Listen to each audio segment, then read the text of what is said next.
საღამომშვიდობის. თქვენ წინაშეა სპეციალური გამოშვება.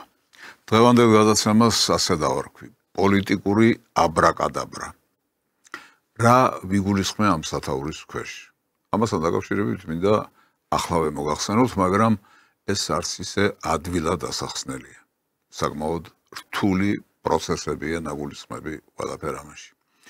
ამაში იგულისხმება ქართული პოლიტიკური ცხოვრებაც, ამაში იგულისხმება საერთაშორისო პოლიტიკური ვითარებაც და მთელი ის ამბები და ბატალიები, რაც ხდება პოლიტიკაში და პოლიტიკის სახელით.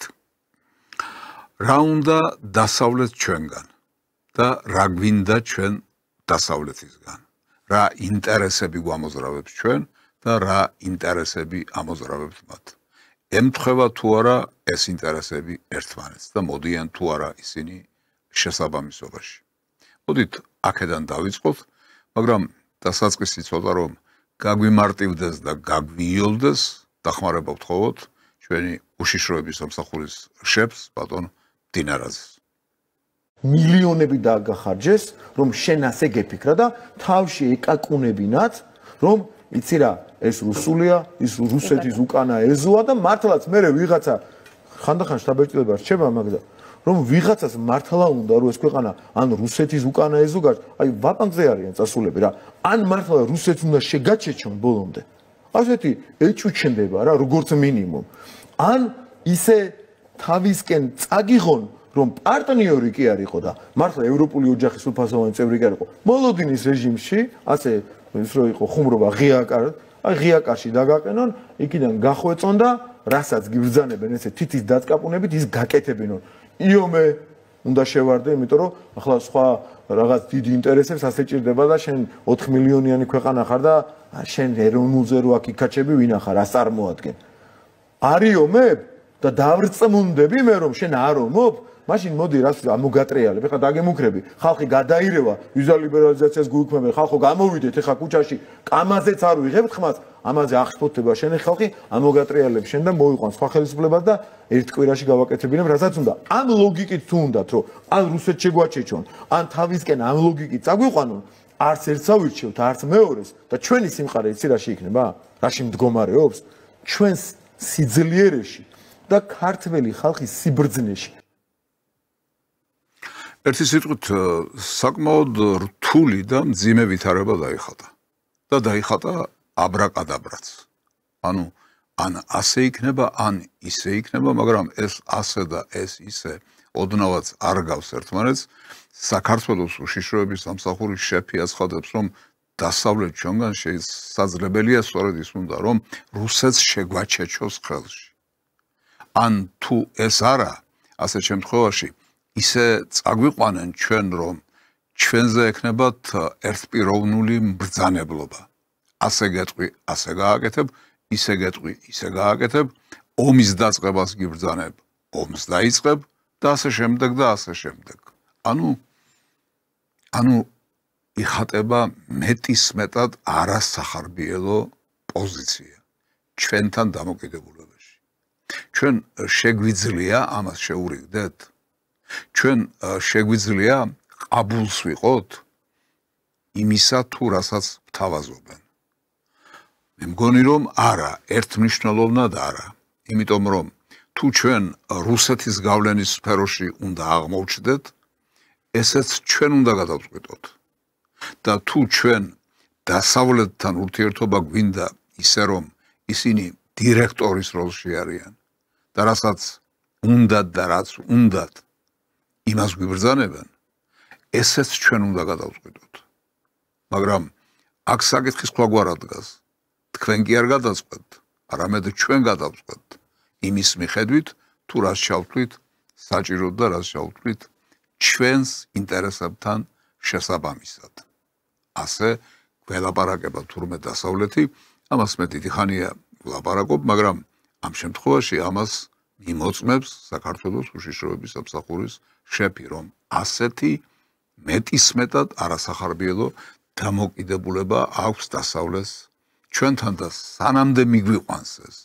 აი ეს არის გასარკვევი და როგორ უნდა მოვიქცეთ ჩვენ ამ ვითარებაში, აი ესეც არის გასარკვევი. ახლა მივხედავთ მოვლენებს, რომლებიც ამ კვირის მანძილზე ვითარდებოდა. მოხდა ერთი ფაქტი, მე ვიტყოდი შესანიშნავი ფაქტი, ერეკლე მეორეს, ჩვენს წყინვალე მეფეს, ქართლ-კახეთისა, თბილისში ძეგლი დაუდგეს. ერეკლე მეორე, როგორც პატრიოტიზმის, ქართული სახელმწიფოს სიძლიერისა და გაუტეხლობის სიმბოლო. ამიტომ დედაქალაქში მისი ძეგლის გახსნას თბილისის მოქმედი და მომავალი მერისთვის განსაკუთრებით დიდი დატვირთვა აქვს. ის არის პატრიოტიზმის ნამდვილი სიმბოლო, ეს არის პრაგმატიზმის ნამდვილი სიმბოლო, სამშობლოს სიყვარულის ნამდვილი სიმბოლო და მან მოგცა მაგალითი, რომლითაც თითოეულმა ჩვენგანმა უნდა ვიხემძღვანელოთ. ეს ძეგლი ერთგვარი გზავნილია ჩვენი შვილებისთვის, მომავალი თაობებისთვის, რომ საქართველო მარადიულია თავისი ისტორიით, რწმენით, დიდი კულტურით, ღირებულებებით, რომელიც ხან ბრძოლით, ხან შენებით და რაც მთავარია, გონიერი პოლიტიკით დღემდე მოგვიტანეს ჩვენმა წინაპრებმა, დიდმა მეფეებმა. ერეკლე მეფე უნდა იყოს მაგალითიც და შთაგონებაც, რომ ბოლომდე მივიყვანოთ მის მიერ დაწყებული საერთო ეროვნული საქმე. აქ იყო ჟურნალისტის მიერ დაშვებული მძიმე შეცდომა, რომელიც არ მინდა რომ უყურადღებოდ დავტოვო. ჟურნალისტი გვეუბნება ახა კალაძე თბილისის დღევანდელი და მომავალი მერი. ჟურნალისტმა არ შეიძლება იცოდეს ეს. ჟურნალისტმა არ შეიძლება გააკეთოს განცხადება, რომ არჩევნები კეთდება კახა კალაძეზე. არჩევანი კეთდება კახა კალაძეზე. ეს ჟურნალისტის სათქმელი არ არის. კი იმ ჟურნალისტმაც იცის, მეც ვიცი და თქვენც იცით, რომ მომავალი მერი არის კახა კალაძე. მაგრამ მიუხედავად ამისა, ჟურნალისტმა ეს განცხადება არ უნდა გააკეთოს. ეს არის ჟურნალისტური ლაფსუსი, რომელიც უყურადღებოდ არ შეიძლება დარჩეს. ახლა რაც შეეხება ერეკლე მეორეს და მის ძეგლს. რა თქმა უნდა, შესანიშნავი საქმეა, დიდებული საქმეა. თქვენ ახლა ნახეთ პრემიერ-მინისტრი, ნახეთ პარლამენტის თავმჯდომარე, ნახეთ თბილისის მერი, რომლებმაც გახსნეს ეს ძეგლი და რომლებმაც გარკვეული სიტყვა წარმოთქვეს. და ამ სიტყვაში დომინირებდა რა? პრაგმატიზმი, გონიერი მიდგომა, გონიერი პოლიტიკა და ასე შემდეგ და ასე შემდეგ. ანუ შეფასებული იყო ერეკლე მეორეს, ერეკლე მეფის დიდი ღვაწლი და მისი გონიერება, შორსმხედველობა და პრაგმატიზმი. ეს პრაგმატიზმი, ეს გონიერება და შორსმხედველობა, რომელიც თავის დროზე გამოვავლინა ერეკლე მეორემ, მდგომარეობს იმაში, რომ მან ორიენტაცია აიღო რუსეთისკენ. ისტორიამ დაადასტურა, რომ ეს იყო სწორი გადაწყვეტილება. ეს იყო მართლაც ბრწყინვალე პრაგმატიზმის თვალსაზრისით უბრწყინვალესი ნაბიჯი, რომელმაც საქართველოს ფიზიკური არსებობა შეუნარჩუნა. ეს საკამათო და სადავო არ არის, თუმცა ვიღაცა ავყია აგენტურის წარმომადგენლები დასავლეთისა, ცერეუს შპიონაჟი, რა თქმა უნდა, ამასაც საკამათოდ ხდის და ამ თემით მუდმივად აპელირებენ, მაგრამ ქართველმა ხალხმა, მისმა ისტორიამ დაადასტურა, რომ ერეკლე მეორის ეს ნაბიჯი იყო სწორი და უალტერნატივო. ახლა ერეკლე მეორისთვის ძეგლის დადგმა თბილისში. რას ნიშნავს? რასთან არის დაკავშირებული? 10 დღით ადრე არჩევნებამდე. ხომ არ არის ეს გარკვეული საარჩევნო სპეკულაცია? ხომ არ არის ეს ნაცვლად პატივის მიგებისა ამ უდიდესი ისტორიული პერსონაჟის, უდიდესი მეფის მიმართ, მისი ხსოვნის მიმართ? ხომ არ არის ეს წინა საარჩევნო მანიპულაცია? ხომ არ არის ამაში მცდელობა იმისა, რომ ის ნაწილი ქართული საზოგადოებისა და თუგნებავთა ელექტორატისა, რომელიც ფიქრობს, რომ საქართველოს გადარჩენა ამ ეტაპზეც გადასარჩენია საქართველო, იმიტომ რომ დაშლილია ტერიტორიულად, იმიტომ რომ კატასტროფული დემოგრაფიული ვითარებაა შექმნილი, იმიტომ რომ უმძიმესი ეკონომიკური ვითარებაა შექმნილი, უდიდესი ტალღა ემიგრაციისა ყოველდღურად მიდის და მიდის საქართველოდან და ასე შემდეგ და ასე შემდეგ. გადასარჩენი რომ არის საქართველო, ისევ ამ გზისკენ ხომ არ უნდა გავიხედოთ, ამის გაგრძელება ხომ არ უნდა იყოს ჩვენი მომავალი პოლიტიკური ცხოვრება. იმის რაც დაგვიტოვა ერაკლე მეორემ, რა ნაბიჯიც გადადგა მან და რაც გვიანდერძა, ასე ვთქვათ. აი ეს არის თუ წინასაარჩევნო ტრიუკია, წინასაარჩევნო ხრიკია იმისთვის, რომ ის ნაწილი საზოგადოებისა ელექტორატისა, რომელიც ასე ფიქრობს, მიიმხროს და გადაიბიროს. თუ ეს არის, რომ მიიმხროს და გადაიბიროს ელექტორატის გარკვეული ნაწილი, მაშინ ეს ძალიან ცუდი ნაბიჯია. და მე ვფიქრობ, რომ არ იმუშავებს. ხოლო თუ ის არის, რომ მეფე ერეკლეს პატივი უნდა მივაგოთ, ასეთ შემთხვევაში მარტო ძეგლის დადგმა ხომ არ არის პატივის მიგება, პატივის მიგება უმთავრესად არის ის, რომ ერეკლეს გზა, მის მიერ ნაანდერძები, მის მიერ გაყვანილი გზა უნდა გავაგრძელოთ. ამას უახლოეს მომავალში ვნახავთ. შეძლებს თუ არა დღევანდელი მმართველი პარტია ქართული ოცნება ამ მიმართულებით ნაბიჯის გადადგმას. დასავლეთისკენ ერთხელ აღებული ორიენტაციის შემოbrunებას ჩრდილოეთისკენ და შევძლებთ თუ არა ჩვენ რომ მიუხედავად არსებული უზარმაზარი პრობლემებისა რუსეთთან ჩამოვაყალიბოთ სტრატეგიული პარტნიორობა. ეს არის ამოცანა. შევძლებთ თუ არა, უпростоრად შეძლებთ თუ არა ქართული ოცნება, ამას უახლოესი დრო და ჟამი გვიჩვენებს. ამიტომ მე არ მგონია, რომ ამ ნაბიჯის გადადგმას თუ არ ვაჩვენებთ, თუ არ აჩვენებთ ამ მომრჩეველს, არ მგონია, რომ ამ მომრჩეველი ასე მარტივად მოტყუდეს. ისე თუ ამ მომრჩევლის გადაბირება და მისი ასე ვთქვათ რაღაც მანიპულაციით მის ცნობიერებაზე ზემოქმედების მოხდენა თუ გინდოდათ, ერეკლეს ძეგლის დადგმაზე გაცილებით უფრო ეფექტური იქნებოდა სტალინის ძეგლის აღდგენა გორში. მაგრამ ეს ნაბიჯი ვერ გადადგით და არც გადადგამდით. ვერ გადადგამდით და არ გადადგამდით, იმიტომ რომ ამის უფლებას დასავლეთი არ მოგცემთ. დასავლეთისთვის ეს იქნებოდა ისეთი მიუღებელი, ისეთი მკრახელური გადაწყვეტილება, რომ ის ამას არ გაპატიებდათ და ამისთვის თქვენ მზად არ იყავით.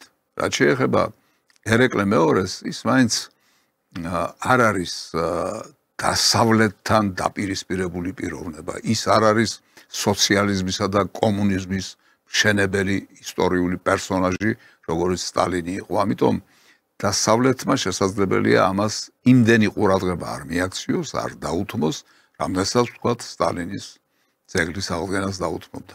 ამიტომ ის ნაბიჯი ვერ გადადგით, მაგრამ ეს ნაბიჯი გადადგით. არ ვიცი, არ ვამტკიცებ, რომ ან ამ მოტივით, ან იმ მოტივით, მაგრამ ან ერთია, ან მეორე, ან მართლა გსურთ და მართლა ფიქრობთ, რომ ერეკლეს ნაბიჯი იყოს სწორი ნაბიჯი და ის იმსახურებს ამ პატივს, რასაც თბილისში ძეგლის დადგმა ნიშნავს, ან როგორც გითხარით, ცდილობთ გარკვეულ მანიპულაციას საზოგადოებრივ ცნობიერებაზე არჩევნების წინ. შევხედოთ მოვლენებს, დავაკვირდეთ რა როგორ განვითარდება. ახლა მინდა ყურადღება მივაყურო გაეროს გენერალურ ასამბლეას, რომლის მე-80 სესია აი ახლა მიმდინარეობს ამ დღეებში, მოგეხსენებათ, სწორედ ამ სექტემბრის ბოლო რიცხვებში იმართება ეს შეხვედრები გაეროში და იქ რა თქმა უნდა, როგორც ყველა სახელმწიფოდან ჩვენგანაც არის მივლინებული ჩვენი წარმომადგენელი, როგორც წესი, უმაღლესი პირი. ამ კონკრეტულ შემთხვევაში ამ პრეზიდენტი, ამ პრემიერ-მინისტრი ამჯერად იქ იმყოფება საქართველოს პრეზიდენტი ბატონი მიხეილ ყაველაშვილი, რომელიც იქ სიტყვით გამოვიდა და რომელსაც რა თქმა უნდა გარკვეული ამოცანა ჰქონდა დასახული. ამოცანის გარეშე ვერ იქნებოდა.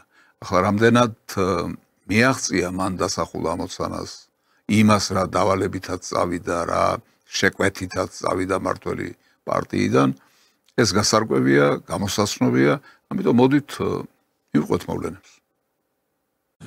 ჩვენ ღია ვართ ნებისმიერი დიალოგისა და თანამშრომლობისთვის, მაგრამ ამავდროულად ვითხოვთ სამართლიან და ღირსეულ დამოკიდებულებას, რასაც ქართველი ხალხი არ შეეგუება, ესაა ულტიმატუმების, შანტაჟისა და დაშინების ენით საუბარი. მე ვფიქრობ, რომ მარტო ამ წინადადების სათქმელადაც ღირდა ნიუ-იორკში ჩასვლა. იმიტომ რომ ძალიან მნიშვნელოვანი რამე თქვა, რომ ჩვენ არ შევეგუებით დიქტატს, არ შევეგუებით კარნახით ცხოვრებას და ასე შემდეგ. მაგრამ აკლდა ერთი დეტალი. არ ჩანდა ვისი მისამართით ითქვა ეს. ვიდრე ეს ითქმებოდა, მანამდე ბატონმა ყაველაშვილმა ოსებიც ახსენა, აფხაზებიც ახსენა, რუსებიც ახსენა. ამიტომ აი ასე მისამართის გარეშე ნათქვამი ყოველთვის რაღაც ნაკლოვანებასთან არის ნაზიარები. რაღაცა აკლდა ის, რომ დასავლეთისთვის ეთქვა უფრო მტკიცედ და უფრო მყარად. გინდათ ჩვენთან ურთიერთობა. ჩვენ ასეთები ვართ. ჩვენ ეს ქვეყანა გვაქვს. ჩვენ ეს ტრადიციები გვაქვს. ჩვენ ამ ღირებულებებს ვიცავთ. და თქვენ მოგიწევთ ამ ღირებულებების მიმართ პატივისცემის გამოხატვა. თუ თქვენ ეს არ გინდათ, ასეთ შემთხვევაში ჩვენს გზას ვიპოვით. ჩვენს მოკავშირეებს მოვზებნით. თქვენს მიღმა და თქვენს გარდა. და ვივლით ჩვენი გზით. ჩვენთვის უფრო მისაღები გზით. აი ეს უნდა ყოფილიყო ნათქვამი, ეს არ იყო ნათქვამი, ეს მინიშნება იყო გაკეთებული, მაგრამ აკლდა მთავარი, ვიმეორებ, აკლდა მისამართი. ვის უთხარით ეს? ეს, რა თქმა უნდა, დასავლეთს უთხარით. ისე ამ შეხვედრაზე, ამ სესიაზე მრავალი საინტერესო რამ უკვე მოხდა, ვთქვათ, ამერიკის შეერთებული შტატების პრეზიდენტის გამოსვლა იყო მნიშვნელოვანი, საყურადღებო, რა თქმა უნდა, ძალიან საყურადღებოა, რა თქმა უნდა, რა სიტყვის რუსეთის წარმომადგენელი, ჩვენ ვიცით, რომ საგარეო საქმეთა მინისტრი ლავროვი არის იქ ჩასული, მაგრამ თუ არ ვხსნები, მას ხვალა აქვს გამოსვლა, ამიტომ მე დღეს წინასწარ ვერაფერს მოგახსენებთ იმასთან დაკავშირებით თუ რა სიტყვის ლავროვი, მაგრამ რაც უკვე ვნახეთ, იქიდან გარკვეული დასკვნების გამოტანა შესაძლებელია. ჩვენ იქ ვნახეთ უკრაინის de facto პრეზიდენტის, ვადაგასული პრეზიდენტის ზელენსკის გამოსვლას, რომელმაც დრო მოძებნა იმისათვის, მის სიტყვაში, იქ საკმაოდ შემჭიდროვებულია დრო და ქრონომეტრაჟი მოგეხსენებათ, მაგრამ მან იპოვა დრო იმისთვის, რომ საქართველოს საკითხს შეხებოდა და რატომღაც თავი ჩათვალა ვალდებულად, რომ საქართველოზე ესაუბრა. ჩვენ უკვე დავკარგეთ საქართველოს ევროპაში. ადამიანის უფლებები და სახელმწიფოს ევროპული მოწყობა იქ თანდათან ქრება. საქართველოს რუსეთზეა დამოკიდებული. წლების განმავლობაში ბელარუსი ასევე მიიწევდა რუსეთზე დამოკიდებულებისკენ. ევროპამ არ უნდა დაუშვას, რომ მოლდოვაც დაკარგოს. მნიშვნელოვანია გვახსოვდეს თუ ერთხელ უკვე როგორ დააიგნორა მსოფლიომ საქართველოს დახმარების საჭიროება რუსული თავდასხმის შემდეგ და როგორ გაუშვეს შესაძლებლობა ხელიდან ბელარუსის შემთხვევაში. მოლდოვა არ უნდა დაიკარგოს. ამას კიდევ უფრო მეტი ფასი ექნება ევროპის. ზელენსკიმ საკუთარ თავს უფლება მისცა, აი ეს გაცხადება გაეკეთებინა. რა თქმა უნდა, მას არ უნდა გაეკეთებინა, საამისო საფუძველი მას არ ჰქონდა, მაგრამ ის ზის აი იმ ჩარჩოში, რაც საქართველოსთან დაკავშირებით დასავლეთმა შექმნა, ევროპამ და ამერიკის შეერთებულმა შტატებმა, განსაკუთრებით ევროპელებმა და აი ამ ჩარჩოს გავლენით მან ჩათვალა თავი ვალდებულად, რომ ეს განცხადება გაეკეთებინა. ეს უმძიმესი განცხადებაა.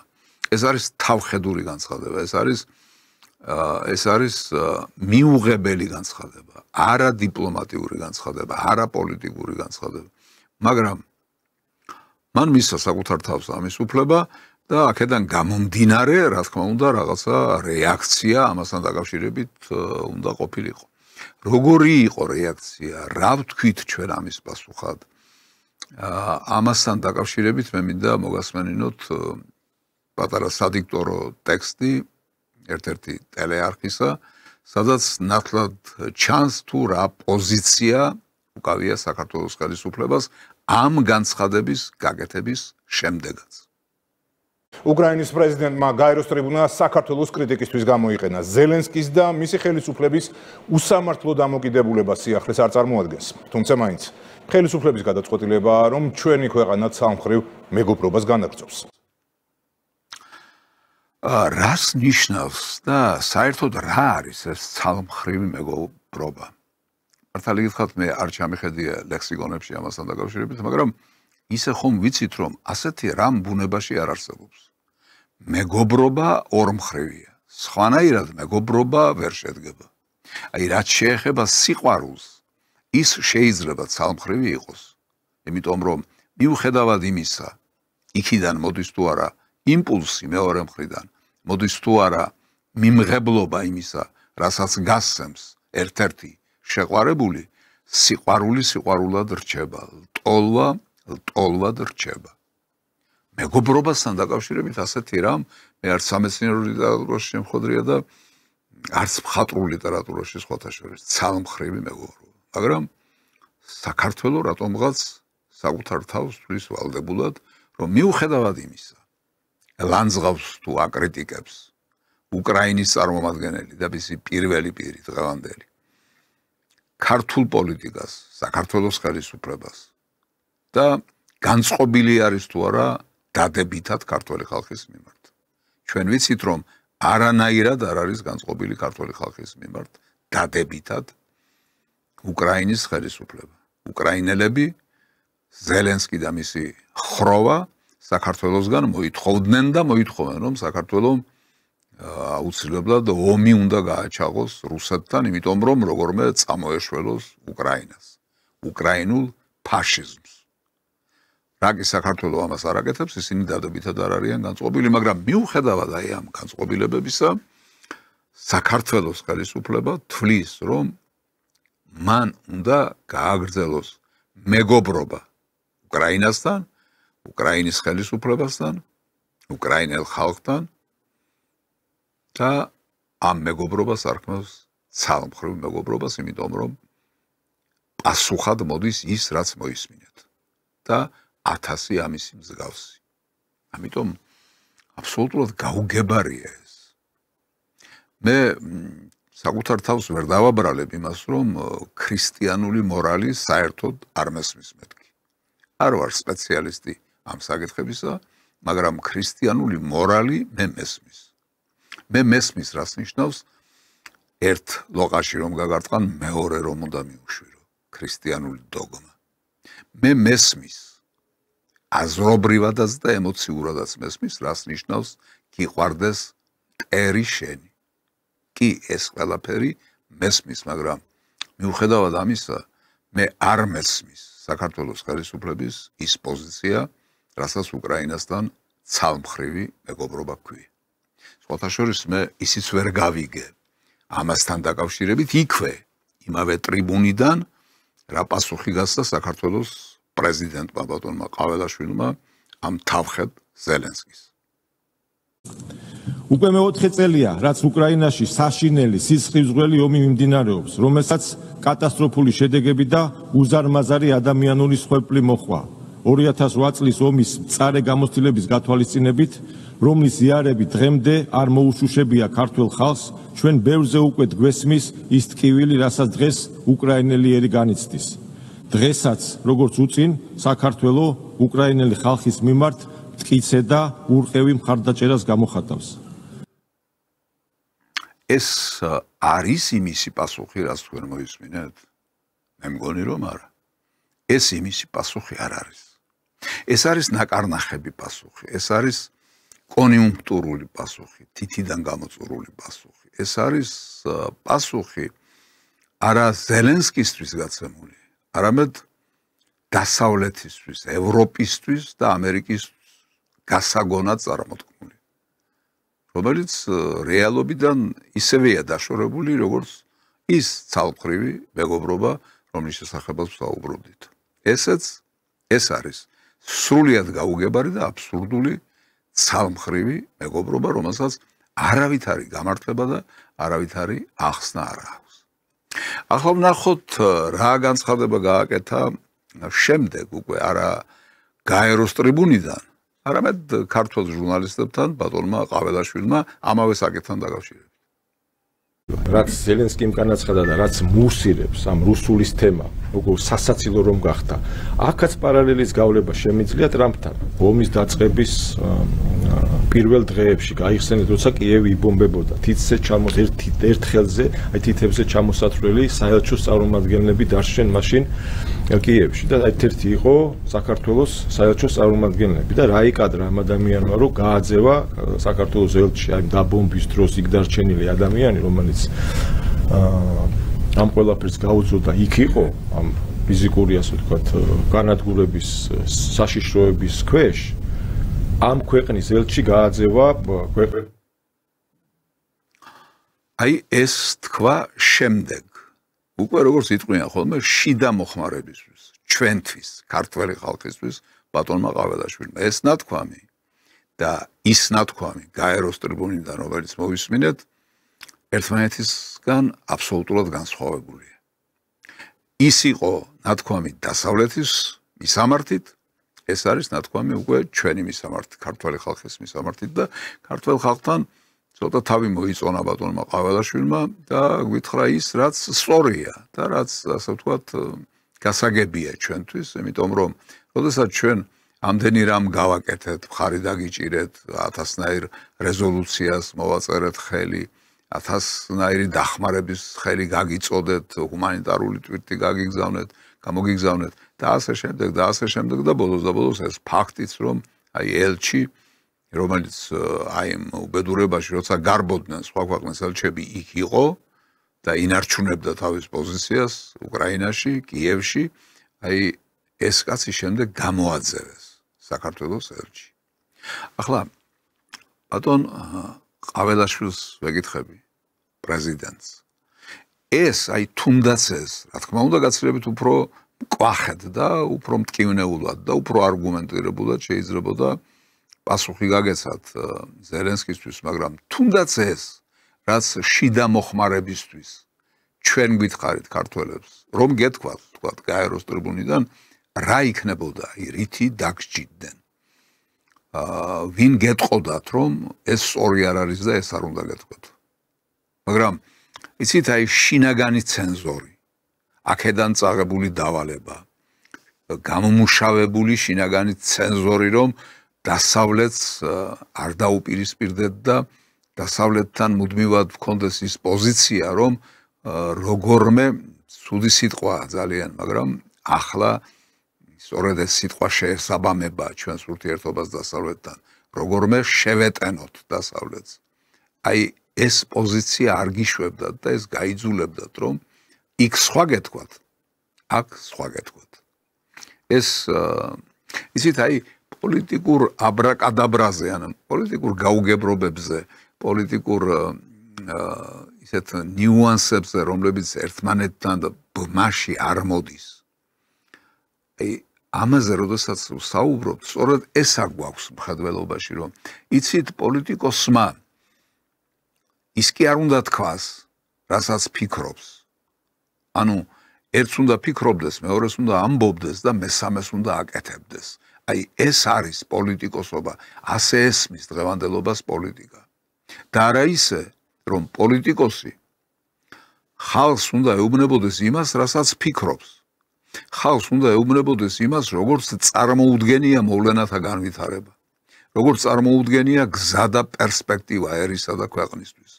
და აქეთკენ მიყავდეს ხალხი, თუ ხალხი ამას მიიღებს, თუ ის ამაში დაარწმუნებს საკუთარ ხალხს და ხალხი ჩათვლის საჭიროდ რომ სწორედ ეს გზა აირჩიოს. არა, ეს პოლიტიკა დღეს არ არსებობს. დღეს არსებობს აი ეს გათახსირებული პოლიტიკა, როდესაც ერთს ფიქრობ, მაგრამ მეორეს ლაპარაკობ და მესამეს აკეთებ.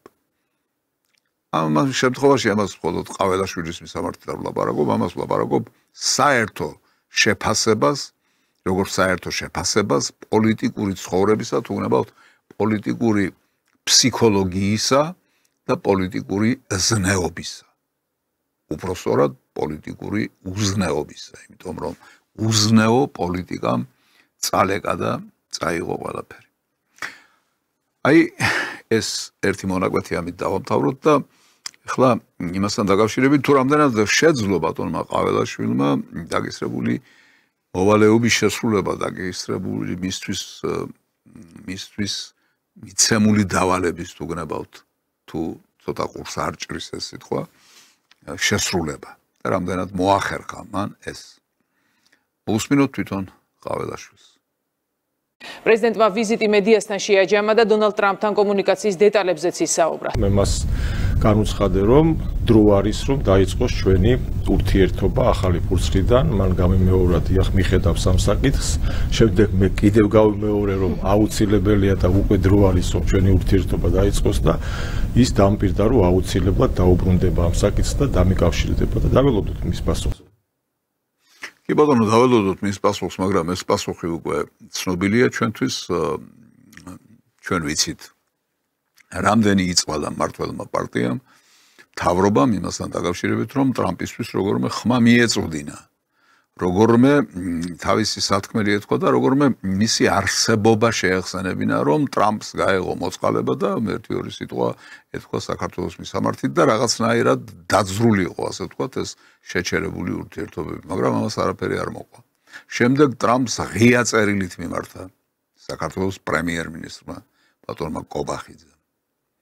არც ამას მოყვა რამე შედეგი. შემდეგ პრეზიდენტმა, აი ბატონმა ყაველაშვილმა მიმართა ასევე ღია წერილით ბატონ ტრამპს და არც ამას მოყვა რამე შედეგი და ახლა ბატონი ყაველაშვილი ვეუბნება რომ არ ვიცი ალბათ სადღაც მოახერხა გადაკვეთილიყო ტრამპთან და უთხრა მას ის რაც თქვა რომ სუფთა ფურცლიდან დროა და დრო ახლა რატომ არის დრო მაშინვე იყო როდესაც ტრამპი მოვიდა ხელისუფლებაში მაგრამ კი ბატონო ჩავთვალოთ რომ ახლა მაინც დადგა ეს დრო და ეს შეახსენა ყაველაშვილმა თუ ამას მართლაც გვეუბნება და ალბათ მართლაც გვეუბნება ხო რატომ უნდა მოგვატყუოს პრეზიდენტმა მაგრამ შედეგი მოყვება ამას რა ტრამპი იმას ელოდებოდა როდის ჩამობრძანდება ყაველაშვილი ნიუ-იორკში ამერიკის შეერთებულ შტატებში და როდის მეტყვის მე რომ დროა ჩვენ დავიწყოთ ურთიერთობა და ახალი ფურცლიდან დავიწყოთ ურთიერთობა ამას ხომ არ ელოდებოდა რა ამიტომ როგორც ის ღია წერილები გაატარა უყურადღებოდ დატოვა ასევე უყურადღებოდ დატოვებს ამასაც ალბათ ეს უნდა ვიფიქროთ იმიტომ რომ რაღაცის გამო ხდება ეს ისე ხომ არ ხდება ეს ამას რაღაცა საფუძველი აქვს და მე მგონი ამის საფუძველი მაინც ის არის რის შესახებაც ამდენი ხანია ვლაპარაკობთ რომ აი ეს დამოკიდებულებები რუსეთთან დამოკიდებულება მეორე ფრონტის გახსნის ამბავი და ასე შემდეგ ტრამპი კი ამბობს რომ მე უკრაინაში ომი უნდა დავამთავროო მაგრამ ამ ბოლო დროს უკვე აღიარა რომ მას ამის რესურსი არ ყოფნის და გადავიდა შეტევაზე გადავიდა რუსეთთან დაპირისპირებაზე ალაპარაკდა სანქციების ენით ალაპარაკდა მუქარისა და შანტაჟის ენით რუსეთის წინააღმდეგ აქედან გამომდინარე უნდა ვიფიქროთ რომ თუ კი ის რუსეთის მიმართ ასეთი პოლიტიკის გატარებას აპირებს საქართველოსაც რაღაცა პატარა თავისი ფუნქცია მის წარმოდგენაში ექნება ალბათ მიკუთვნებული, მინიჭებული და ამის მიხედვით მოითხოვს საქართველოსგან შესაბამისი ნაბიჯების გადადგმას. თორემ ისე, იმიტომ რომ ყაველაშვილმა ჩაულაპარაკა სუფთა ფურცლიდან დავიწყოთ ურთიერთობებიო, არ ამგონია ტრამპს თუ არ უნდა ამ ურთიერთობების და არ უნდა ამ ურთიერთობების დაწყება ამაზე წავიდეს. დიახ, ყაველაშვილმა კიდევ გააკეთა სხვა განცხადება, ესეც მოვისმინოთ. ძალიან გული მტკივა განსაკუთრებით იმ ახალგაზრდებზე, რომლებიც ამ სიცრუეში არიან ჩართული. პირდაპირ ჩანს აქ ქვეყნები ვინ როგორ მოქმედებს. თქვენ ნახეთ ხომ ესკალატორიც კი გაუჩერეს ამერიკის პრეზიდენტს. წარმოვიდგინეთ და ტელესუფლიორიც გაუთიშეს. ეს როცა ამერიკის პრეზიდენტს ესე ეპყრობიან, ხო არ უნდა გვიკვირდეს რომ როცა საუბარია იმ ძალებზე, რომელიც საქართველოში სამწუხაროდ ჩვენი მოქალაქეების ჩართულობით უსამშობლოებს როცა ეძახის მართველი პარტია სწორედ ამაზეა საუბარი რომ პირდაპირ დირექტივებით იმართებიან თითქოს თავისუფლების და ღირსების საკითხს აყენებენ პირველ ადგილზე მაგრამ პირდაპირ დირექტივებით იმართება ეს ხალხი ეს ადამიანები არიან ჩართული იმისთვის რომ არაფრის დიდებით არ მოხდეს დაახლოება და ჯანსაღი პროცესები განვითარდეს ჩვენს და ამერიკას შორის მაგრამ ჩვენ ძალიან მყარადა ვართ ჩვენ არავის კალთაზე არ ვეკიდებით საინტერესო დასკვნა გაკეთდა. ჩვენ მყარად გავართ ფეხზე და არავის კალთაზე არ ჩამოვეკიდებითო განაცხადა ბატონმა ყაველაშვილმა, მაგრამ კალთაზე ჩამოკიდება არ არის ისა, რასაც თქვენ აკეთებთ. ეს არის ხვეწნა, ეს არის მუდარა. ნაცვლად იმისა, რომ გააკეთოთ ის, რაც მე უკვე ვთქვი ამ გადაცემაში, რომ თქვენ გინდათ საქართველოსთან ურთიერთობა. საქართველოს ასეთია, საქართველოს ეს ღირებულებები აქვს და ამ ღირებულებების პატივისცემის შემთხვევაში ჩვენ მზად ვართ ურთიერთობებისთვის.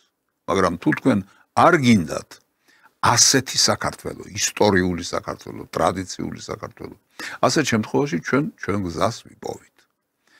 დადგა დრო უკვე ამის თქმისა, იმიტომ რომ ჩათრევას ჩაყოლაჟობია ნათქვამია.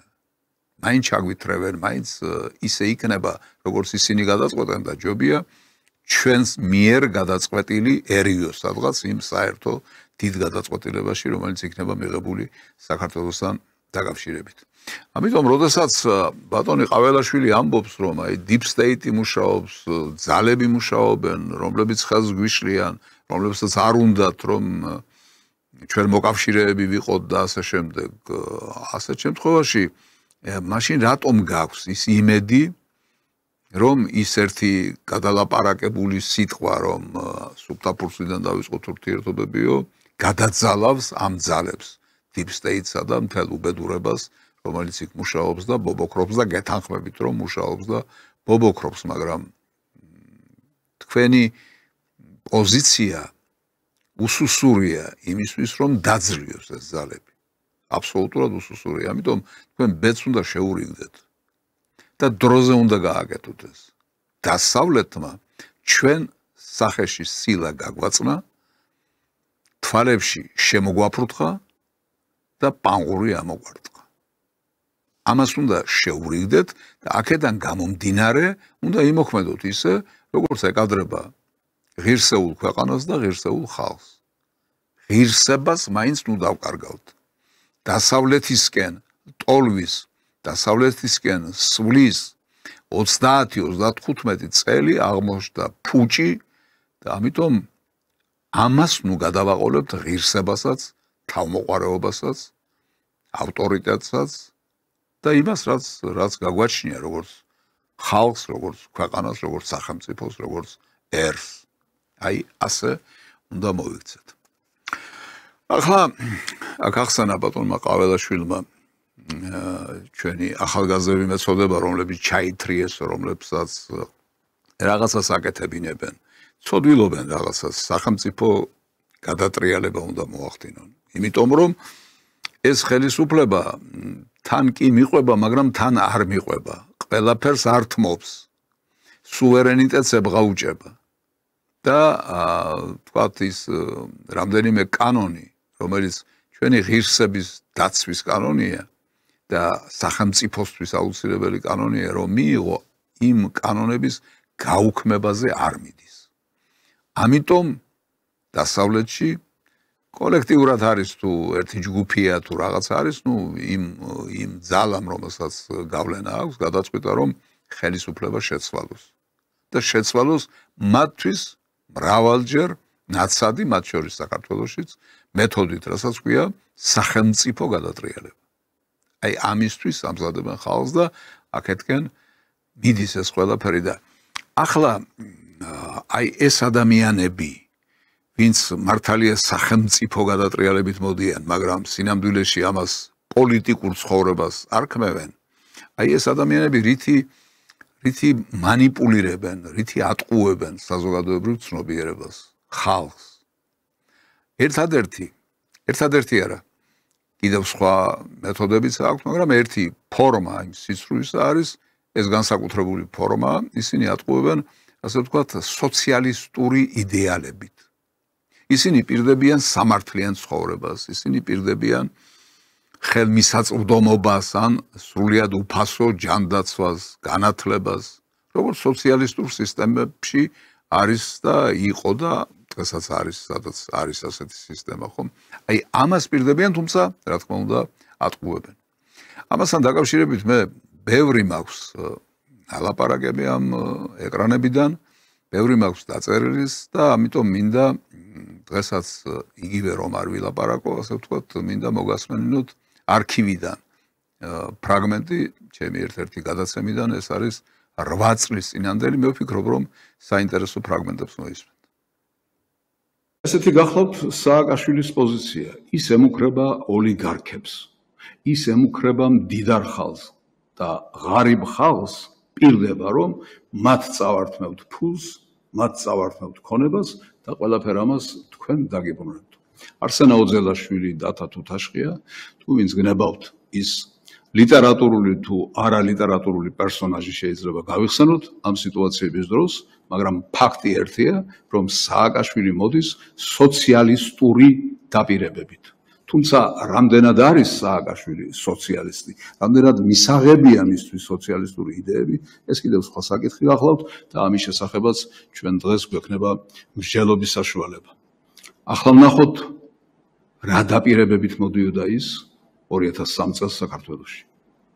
მოუხდებათ ახლედიანებს, შევარდნაძეებს, მამალაძეებს, ჩეულიშვილებს და ამ ჯგუფს, რომელიც იქ არის, არ ვიცი, არ მინდა ცოტა უფრო უხეშად უწოდო, ჭიბეების ცოტა შემსუბუქება და ზრუნვა თუნდაც ახლა მათი ხელისუფლებიდან წასვლის წინ ხალხისთვის და მე ჩვენ რომ მოვთ ხელისუფლებაში, ამ ზრუნვას მიცემ სისტემატურ ხასიათს, იმიტომ რომ ამათ ვაგებთ სისხლის ამათ პასუხისმგებლობით პასუხს და ქონებას ჩამოართვით ამათ.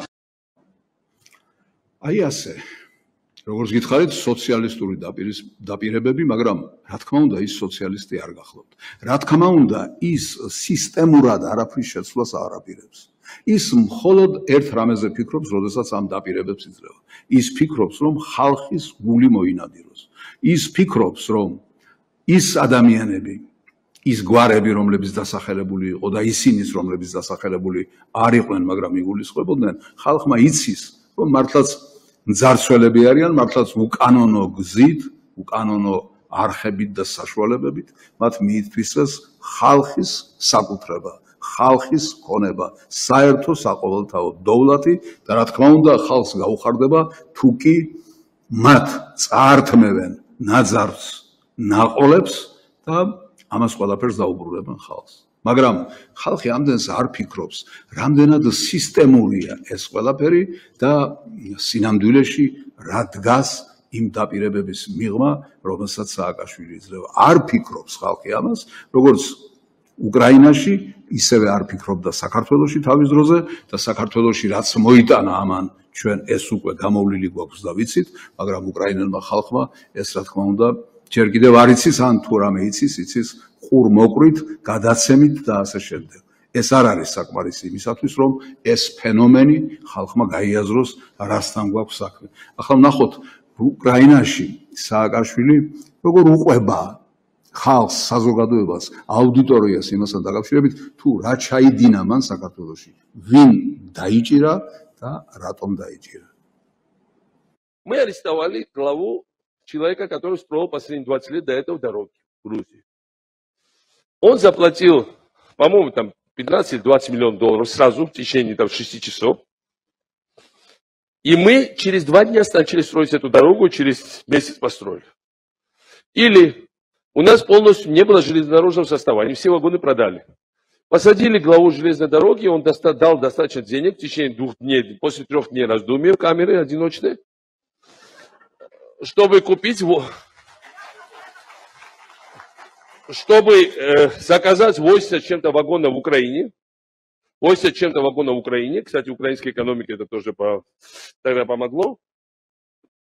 И у нас появились новые составы. На нас начали новые вагоны ездить по железной дороге. Чего не было очень давно.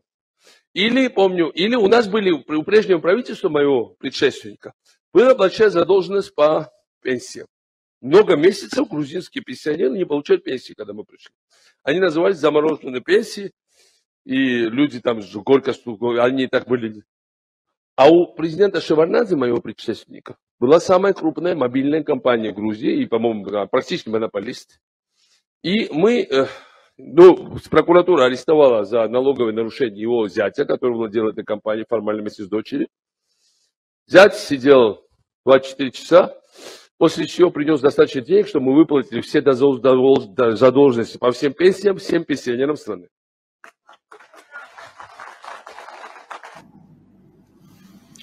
აი ასე ტაშით ხდება საზოგადოება ამგვარ განცხადებებს. სინამდვილეში რა არის ეს ყველაფერი? ძალიან მარტივად რომ ავხსნათ, ის ხალხი, ვინც დასახელებული იყო, ვისაც სააკაშვილმა შემდეგ ფული წაართვა, ძარცვავდა ხალხს, ითვისებდა იმას, რაც მას არ ეკუთვნოდა, მაგრამ შემდეგ მოვიდა სააკაშვილი, რომელმაც სისტემა კი არ შეცვალა, ძარცველი სისტემა კი არ შეცვალა, არამედ ამ ძარცველი ხალხის ძარცვა დაიწყო.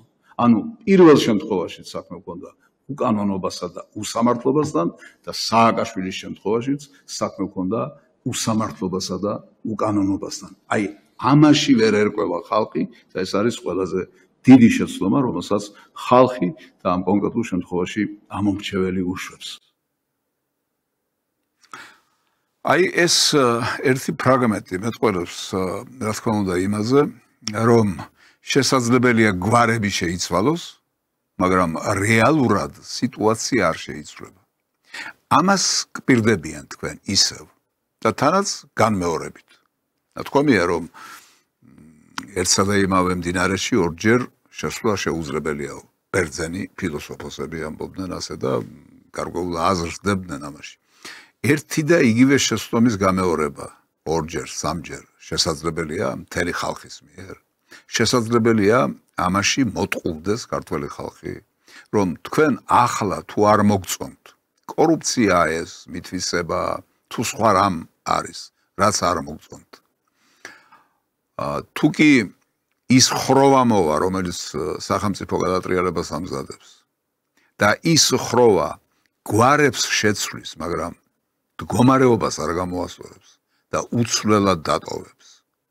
ეს ღირს ან სახელმწიფო გადატრიალებად, ან რევოლუციად, ან საერთოდ შეწუხებად ღირს ეს ამბავი. ეს ხომ უარესობისკენ სვლა, უკან გადადგმული ნაბიჯია და არა პროგრესისკენ და წინ გადადგმული ნაბიჯი. ამიტომ ასეთი შეცდომების დაშვების უფლება, რა თქმა უნდა, ხალხს, ერს, ქვეყანას, სახელმწიფოს, საზოგადოებას, რა თქმა უნდა, არა აქვს, მაგრამ ცდილობენ რომ აი ასე მოგვატყუონ. აი ახლა ნახეთ როგორია სააკაშვილის ფილოსოფია. მე მას დავარქმევდი ძარცვის ფილოსოფიას. ძალიან საგულისხმო დეტალი. როგორ იქცეოდნენ ის ადამიანები მას შემდეგ, რაც სააკაშვილი მათ ძარცვას ასე ვთქვათ დაამთავრებდა. И мы их всех выпустили, уверяю вас. Не было у нас более реальных сторонников после, потому что они деньги заплатили, они легализовали после этого свой бизнес. აი ასე, ყველა ის ადამიანი, რომლებსაც სააკაშვილი ძარცვავდა, შემდეგ სააკაშვილის მომხრე ხდებოდა, იმიტომ რომ მათ უბრალოდ სხვა გზა არჩებოდათ. ასეთი იყო ეს უსამართლო კაჩაღური სისტემა, რომელსაც ერთის მხრივ თითქოს ებრძოდა სააკაშვილი, მაგრამ მეორეს მხრივ, როდესაც ის უკვე ხელისუფლებაში მოდიოდა, ამკვიდრებდა ისევ ყაჩაღურს და ისევ ძარცველ სისტემას. აი ეს არის ფილოსოფია ყველაფრისა, რაც ამ სააკაშვილთან დაკავშირებით ხდება. ეს არის არასწორი ფილოსოფია, ძალიან ცუდი ფილოსოფია. შეხედეთ რა აღიარა სააკაშვილმა. ადამიანები, რომლებმაც დანაშაული ჩაიდინეს და მიითვისეს ის, რაც მათ არ ეკუთვნოდათ, არ დასაჯა. უბრალოდ ჩააგდო ციხეში, რამდენიმე საათში მათ მიიღეს გადაწყვეტილება სააკაშვილისთვის მიეტანათ ათეულობით მილიონი დოლარი და სააკაშვილმა ისინი გაანთავისუფლა. ჩააყენა თავის სამსახურში. დანაშაულს ახალი დანაშაული დაუმატა თავისი მხრიდან. მთელი ფილოსოფია ეს არის, რომ დანაშაული არსად არ მიდის. დანაშაული დანაშაულად რჩება, სისტემა სისტემად რჩება, მაგრამ გვარები, ფიგურანტები იცვლებიან და ამითი ხალხი ტყუილდება ყოველ შემთხვევაში გარკვეული პერიოდის განმავლობაში მაინც. სულ ეს არის ყველაფერი. ახლა სააკაშვილმა თქვა, რომ ეს უკრაინელებს უთხრა, რომ მოდით უკრაინაშიც ეს მეთოდი გამოვიყენოთ.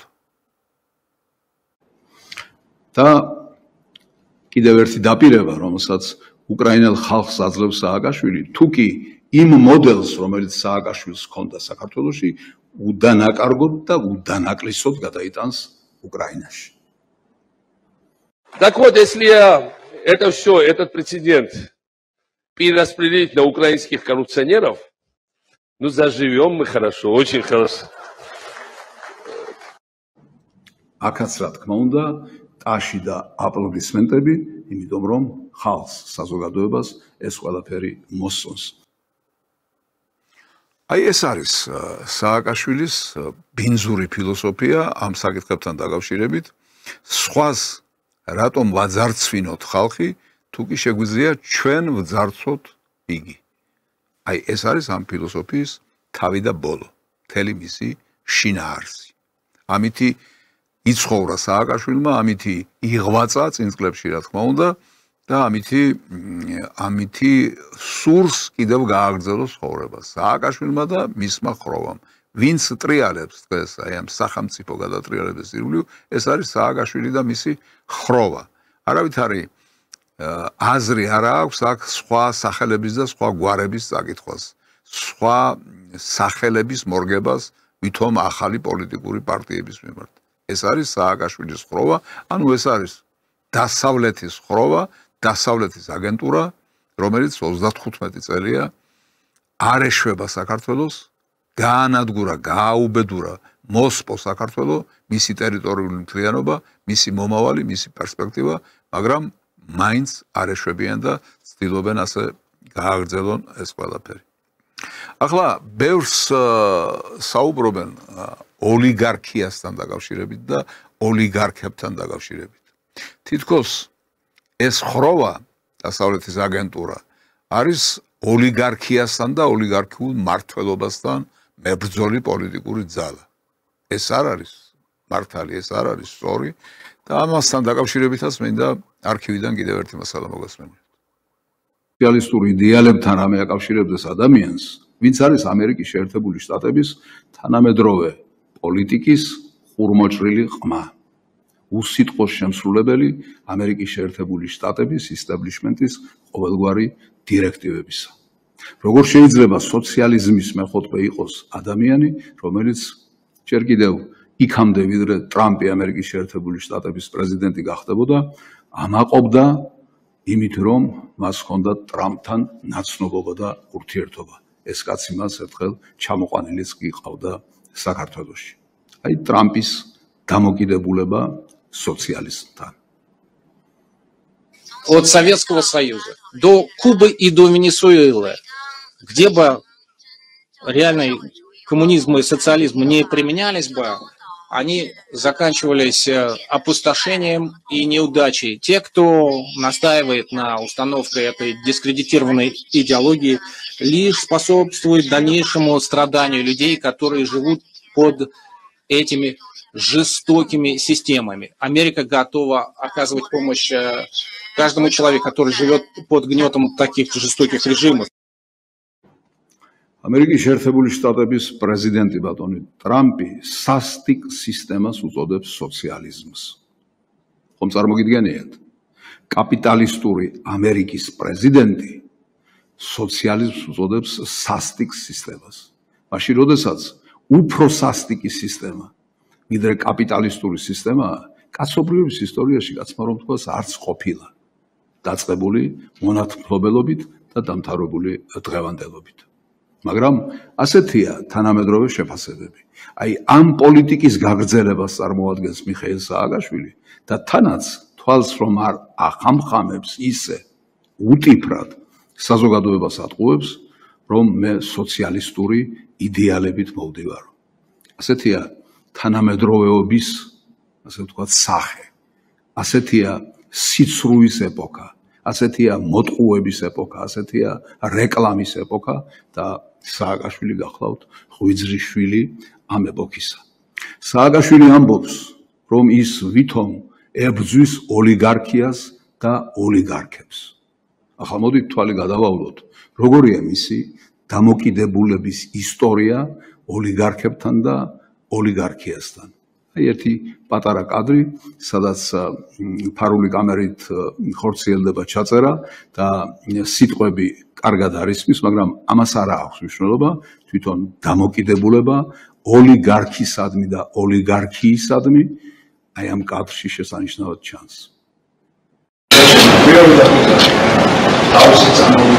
რატო არჩია მოელაპარაკებო რუსთავის ჟურნალისტს არ ნაკადეებიო და პირიეროში არ გადაიბერს ინკა რიპორტი რაც შეუძლებელია.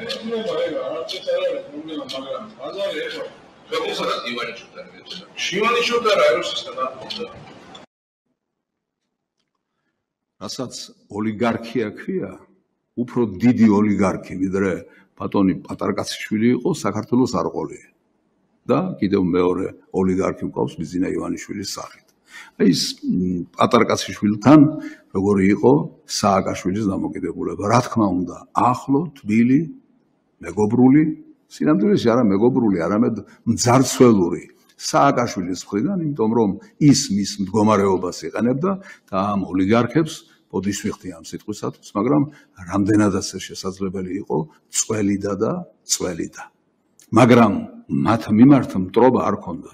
სანამ ისინი და ვიდრე ისინი იწველებოდნენ, რა თქმა უნდა, სააკაშვილის მიმართ მტრობა არ ქონდა. მტრობა მას შემდეგ ჩნდებოდა, რაც ისინი კონტროლიდან, ასე ვთქვათ, გადიოდნენ ან გასვლას დააპირებდნენ. ახლა ვნახოთ, ვთქვათ, როგორია დამოკიდებულება ბიძინა ივანიშვილთან.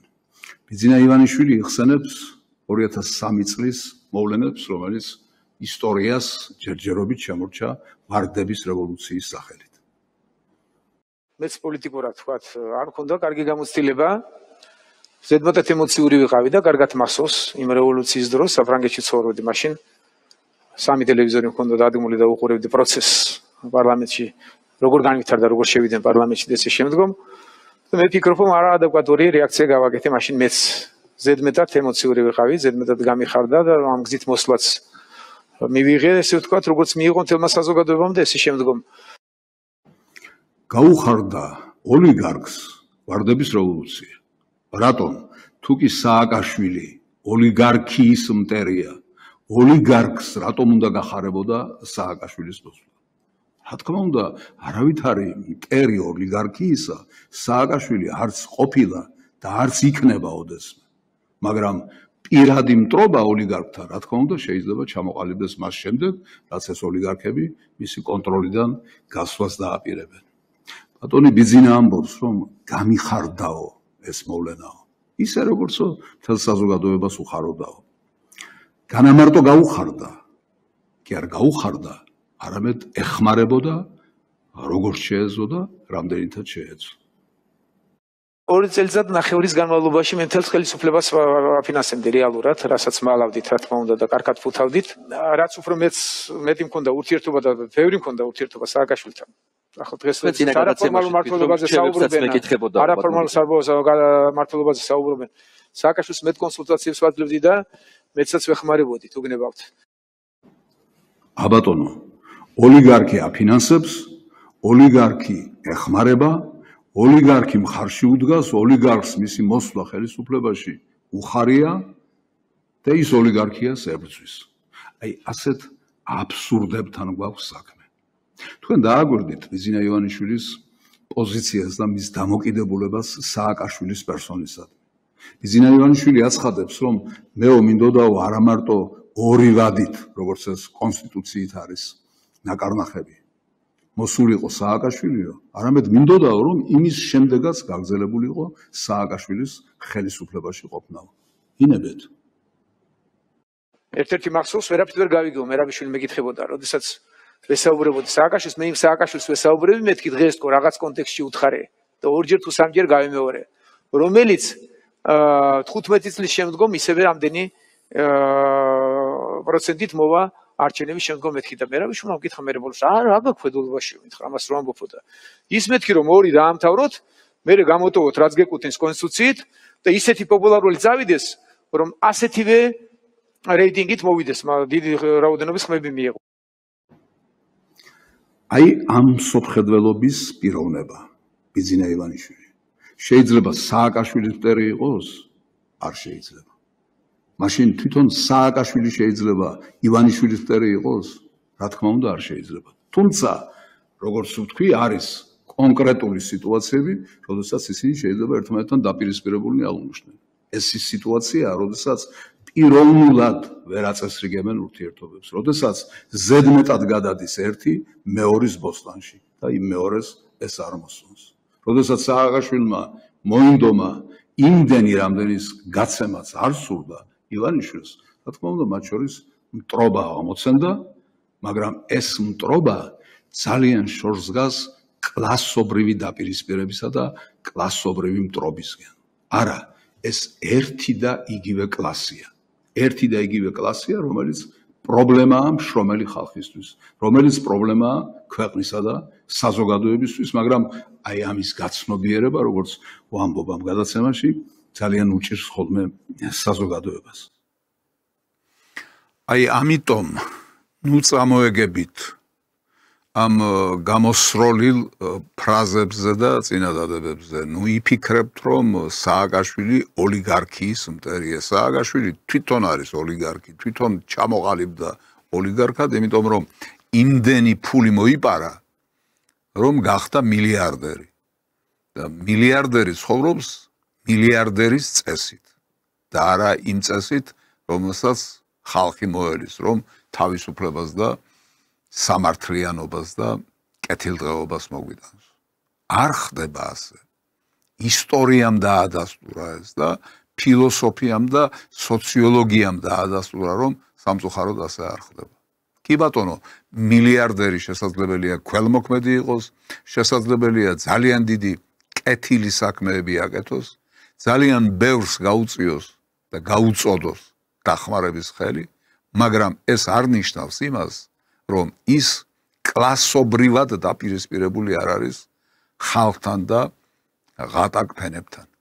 ეს დაპირისპირება, ეს მტრობა კლასობრივი, აი აქ არის საძებნი საკითხის გადაწყვეტა. სხვა ხსნა, სხვა გზა ამ შემთხვევაში არ არსებობს. სწორედ აქ უნდა მოიძებნოს გადაწყვეტა საკითხისა. თორემ პიროვნული დაპირისპირებები დღეს იქნება, ხვალ აღარ იქნება. და სხვათა შორის იმ დაპირისპირებამ, რასაც ჩვენ უყურებთ აი ამ წლების განმავლობაში, მოგვცა ის, რომ ერთიც და მეორეც გამაგრდა და გამყარდა. და სხვა ძალა, მართლაც ხალხის ინტერესების გამომხატველი ძალა, არც გაჭაჭანდება ამ ქვეყანაზე, სანამ ეს ორი ძალა თამაშობს იმ როლს, იმ სპექტაკლს, რა როლსაც და რა სპექტაკლსაც ისინი დღემდე თამაშობენ. აქ არ მოვა ძალა, რომელიც თქვათ საგარეო ორიენტაციის შეცვლას მოითხოვს. აქ არ მოვა ძალა, რომელიც სოციალური სამართლიანობის მართლა ფუძემდებლურ პრინციპებზე დამყარებულ სოციალურ სამართლიანობას მოითხოვს. ვერ მოვა ეს ძალა, იმიტომ რომ სულ ასე თამაშით გაგრძელდება ეს მდგომარეობა. კიდევ ერთი ფრაგმენტი მინდა წარმოგიდგინოთ ამ ოლიგარქიასთან დაკავშირებით, რომ უფრო გავამყარო ეს დებულება ოლიგარქიასთან, არავითარი შეუთავსებლობა სააკაშვილს არც ქონია, მის ხროვას არც მომავალში არ ექნება. აი მაგალითად, როგორი იყო მათი დამოკიდებულება ოლიგარქ პოროშენკოსთან, რომელიც ერთ დროს უკრაინის პრეზიდენტი იყო.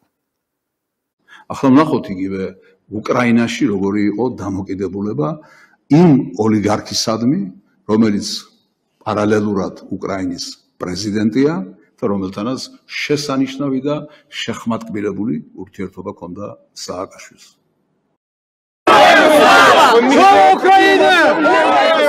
Одеській громаді представити повного, повноправного, назначеного, представленого голову обласної Одеської державної адміністрації. Проходьте ближче.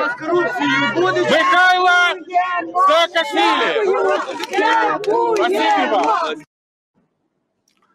რა არის ის მტრობა, რომელიც დღეს ჩამოყალიბდა ამ ორ პიროვნებას შორის? კლასობრივი მტრობა, კიდევ ერთხელ გავემეორებ არას, ამას არავითარ შემთხვევაში. ეს არის მტრობა პიროვნული. ეს არის მტრობა აღმოცენებული იმ ნიადაგზე, როდესაც ორი ადამიანი, ორი პიროვნება რაღაცას ვერ იყოფს და ერთს უნდა მეორეს უფრო მეტი წაგლიჯოს, მეორეს უნდა პირველს ასევე უფრო მეტი წაგლიჯოს. სხვა მტრობა მათ შორის არ ყოფილა. მე ფიქრობ, რომ სწორია ის დასკვნა, რომელსაც მე ვაკეთებ, გეუბნებით, რომ 8 წლის წინანდელია ეს გადაცემა და რასაც მაშინ ვამბობდი, იმას ვამბობ დღესაც. სხვაგვარად არ შეიძლება. თუ არს ვერ ჩავწვით, თუ საკითხი ვერ გავიაზრეთ ბოლომდე, მეცნიერულად ღრმად, მაშინ ყოველთვის მოგვატყუებენ. და ადვილად გამოუვათ ეს მოტყუება.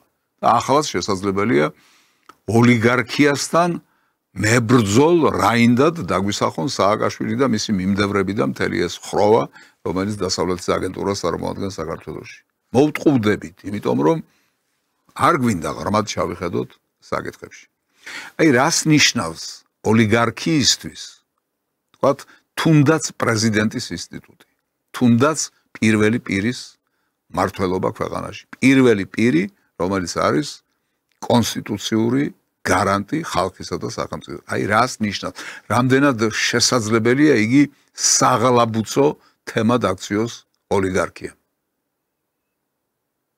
ახლა მოდით ერთი ძველი ფრაგმენტი გავიხსენოთ შევარდნაძესთან ურთიერთობიდან. განა შევარდნაძე თვითონ ოლიგარქი არ იყო? შევარდნაძე ბუნებით იყო ოლიგარქი და შემდეგ რეალური შესაძლებლობითაც გახდა ოლიგარქი. შევარდნაძე ბუნებით რომ იყო ოლიგარქი, იმიტომ უღალატა სოციალისტურ სისტემასაც, საბჭოთა კავშირსაც და მიემხრო, ასე ვთქვათ, იმ ტალღას, რომელიც დასავლეთიდან მოდიოდა, იმისათვის რომ გამდიდრებულიყო. აი ამ გამდიდრების მოსურნე და შემდეგ გამდიდრება მიღწეულ შევარდნაძეს არაფერი არ ჰქონდა გასაყოფი სააკაშვილთან. პირიქით, მან მის ფრთის ქვეშ გაზარდა სააკაშვილი, რომელიც შემდეგ დიდ უბედურებად მოევლინა საქართველოს და ნახეთ, როგორ ეღლაბუცება პრეზიდენტი სააკაშვილი, პრეზიდენტი შევარდნაძე ბოდის ვიხდი სააკაშვილს და მის პატარა ვაჟს. შენი გრამი საქართველოს პრეზიდენტი. ეს არის აი ასე პრეზიდენტობის თემაზე, როგორც თქვი, ეღლაბუცება შევარდნაძე სააკაშვილსა და მის ვაჟს. ეს თავისთავად მიუღებელი, თავისთავად რაღაც ვულგარული ფორმა იყო ურთიერთობებისა, რომლის საჯაროდ გამოტანა კიდევ უფრო ამძაფრებდა ამ სიტუაციას, მაგრამ ეს რეალობაა, რომელშიც ჩვენ ცხოვრობდით და ამან მოგცა ის ბევრი ტრაგედია, სისხლი, წრემრი, რომელიც შემდეგ სააკაშვილის გაპრეზიდენტებას მოყვა.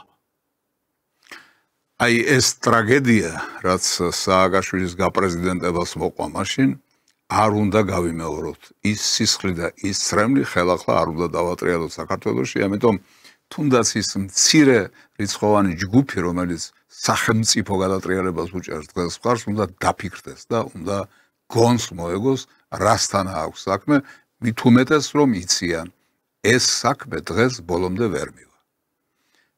გამორიცხულია ამ საქმის ბოლომდე მიყვანა. მაშინ სამწუხაროდ მივიდა ბოლომდე, დღეს ბოლომდე ვერ მივა. აი აქ უნდა შევისვენოთ, შევჩერდეთ და ფსიქიატრიის რენტგენი.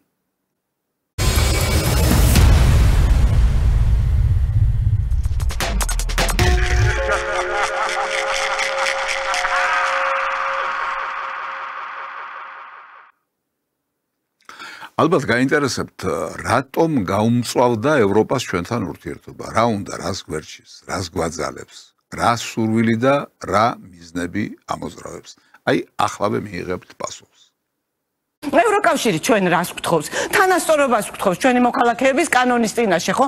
სხვა არაფერს არ გთხოვს. რეალურად ქართველობას გთხოვს. ის რაც ქართული იყო და ის რასაც ბოლშევიკებმა სოციალისტური რევოლუციის ხელი უთოთი გადაუარეს, სტალინის სიტყვები რო გამოვიყენო, ხო? რეალურად ჩვენი იდენტობის დაბრუნებას ქართველობას გთხოვს. ესე იგი, სოციალისტურ სისტემას და სტალინს ბოლშევიკებთან ერთად თურმე ქართული იდენტობა მოუსპია და აი ამათ მოაქვთ ქართული იდენტობის აღდგენა და თანაც ამას აიძულებს და ამას ავალებს ევროპა. ეს ლოგიკა მისაღებია და გასაგებია ხომ ქართული ხალხისთვის. თუ ეს ასია, მაშინ მე ავწევ ორივე ხელს და საერთოდ დავამთავრებ ამ საუბრებს, მაგრამ ჩვენ ხომ ვიცით რომ ეს ასე არ არის. ევროპა რა გთხოვს? ევროპა გთხოვს, დღევანდელი ევროპა ჩვენ გთხოვს სახელმწიფო გადატრიალების მოწყობას და მას ასეთი კომიკური პერსონაჟები ყავს ამ საქმისთვის, როგორცაც ახლა იხილავთ. წასვლის დროა, გამარჯვების დროა, ბოლომდე! ბოლომდე! ბოლომდე! ბოლომდე! ბოლომდე, ბოლომდე! აი ამათი ბოლომდე მიყვანილი სახელმწიფო გადატრიალების არ ვთქვი მართლა მე, მაგრამ ხომ არიეს და დარიეს ჩვენი ცხოვრება. ხომ მიზნად დაისახეს, რომ ყოველდღიურად გადაკეტილი იყოს რუსთაველის გამზირი და როცა რუსთაველის გამზირი იკეტება, მაშინ ქალაქში მოძრაობა, ისედაც გართულებული მოძრაობა, ისედაც ეს მომრავლებული ჭედვა მანქანებისა უფრო გამძაფრებულია და აი ამას ემსახურებიან ესენი აგერ უკვე რამდენი თვეა. აი ეს არის მაგათი დამოკიდებულება და მაგათი ფილოსოფია და მე არ ამგონია რომ ბოლომდე მიიყვანონ მათ დაწყებული საქმე, მაგრამ ჯერჯერობით ცდილობენ კი და ამ საქმეში მათ ემსახურებათ ასეთი ჟურნალისტები, რომელსაც ახლა წარმოგიდგენთ, აი ვისაც შეუძლია ერთ წამში გადათქვას მისი ნათქვამი. ჩვენთან ერთად არის ახლა კაბოტონი მარინა მიზადაგი, რომელიც ქართული ოცნების ყოფილი წარმომადგენელია, ახლა ქართული ოცნების წინააღმდეგ დგას, ის ევროპული მომავლის წევრი არ ყოფილიყარ, თვითონ ეს არ მithქვამს მე ქართული ოცნების ყოფილი წარმომადგენელი. ხო, არ მithქვამს ქართული ოცნების ყოფილი წარმომადგენელი ხარ. აი ასეთი არის ამ ჟურნალისტების ზნეობრივი სახე. ასეთი არის მათი დამოკიდებულება ადამიანების მიმართ, საგნებისა და მოვლენების მიმართ. და ისინი ყოველთვის ეძებენ რაღაცა სენსაციას, თუნდაც თითიდან გამოწვევს, თუნდაც არაფრის მთქმელს და ძალიან ხშირ შემთხვევაში აბსურდულს. მაგალითად, აი რას კვირდება, ვთქვათ, იგივე ჟურნალისტი. ხაჯაი ამბავს ამზადებს ვლადიმერ პუტინის შვილების დედის ყოფილი საქმროს შესახებ. საქართველოს მთავრობა რუსეთს დაუახლოვდა. ასეთ შეფასებას აკეთებს ამერიკის შეერთებული შტატების თავდაცვის მდივნის თანაშემწის ყოფილი მოადგილე. ესე იგი, ერთ შემთხვევაში შვილების დედის ყოფილი საქმროს შესახებ კეთდება გადაცემა, ამისთვის ეხარჯებიან ეს ქალბატონები, ეს ჟურნალისტები. მეორე შემთხვევაში საქართველოსა და რუსეთის ურთიერთობებზე ლაპარაკობს რომელიღაცა თანამდებობის პირის თანაშემწის მოადგილის ყოფილი რაღაცა.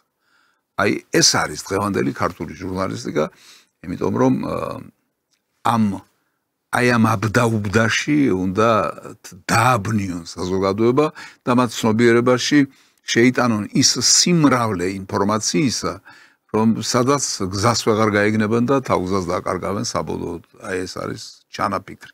ეხლა მოგასმენიებთ ისეთ რამეს, რისი მოსმენის მოწმენი თუ გავხდებოდით, თუ შევიქმნებოდით, მე არ მეგონა ქართველი კაცი.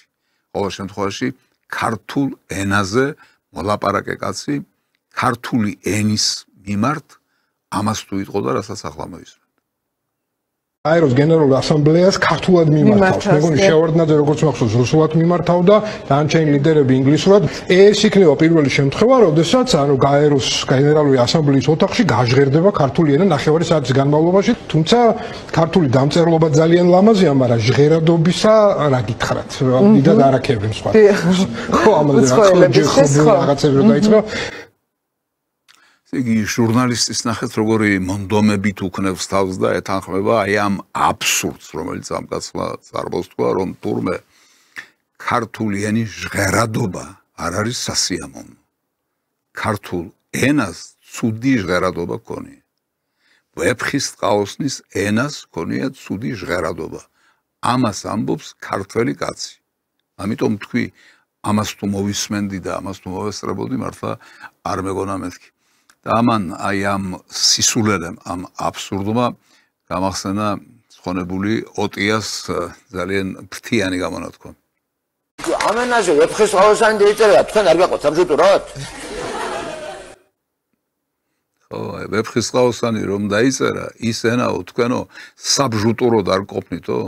ამდენი უცხო სიტყვა რომ შემოგაქვთ, ამდენი რაღაცა უბედურება რომ შემოგაგვდა ბარბარიზმით რომ წალეკეთ ქართული ენა და დაამახინჯეთ და მოსპეთ და გაანადგურეთ და და მთელი ცხოვრება იძახით რომ საბჭოთა პერიოდში თურმე ენას გვართმევდნენ ქართველებს მაშინ როდესაც ენის სიწმინდის დაცვა იყო უპირველესი საქმე საქართველოში არ გრცხვენიათ ამას როდესაც ლაპარაკობთ დღევანდელი ჟურნალისტები დღევანდელი ეგრეთ წოდებული მწერლები რა ენა გაგვთ რა ენაზე მეტყველებთ რა ენაზე საუბრობთ საოცარია პირდაპირ მაგრამ ასია და რას ვიზამთ ახლა მოვა ერთი კაცი და თქვენ გეტყვით იმას თუ ვინ უნდა ავირჩიოთ თბილისელებმა თბილისის მერად თეორიებით და დაშვებით ვილაპარაკოთ რა სადაც კუპრაძეა მერი და საკრებულოში უმრავლესობა აქვს ოპოზიციას ამათ ხო გაედოთ ბაირამ დუდუქში მერე აი ხო გაედოთ ბაირამ დუდუქში სხვა საქართველოში ხო ვიღვიძებთ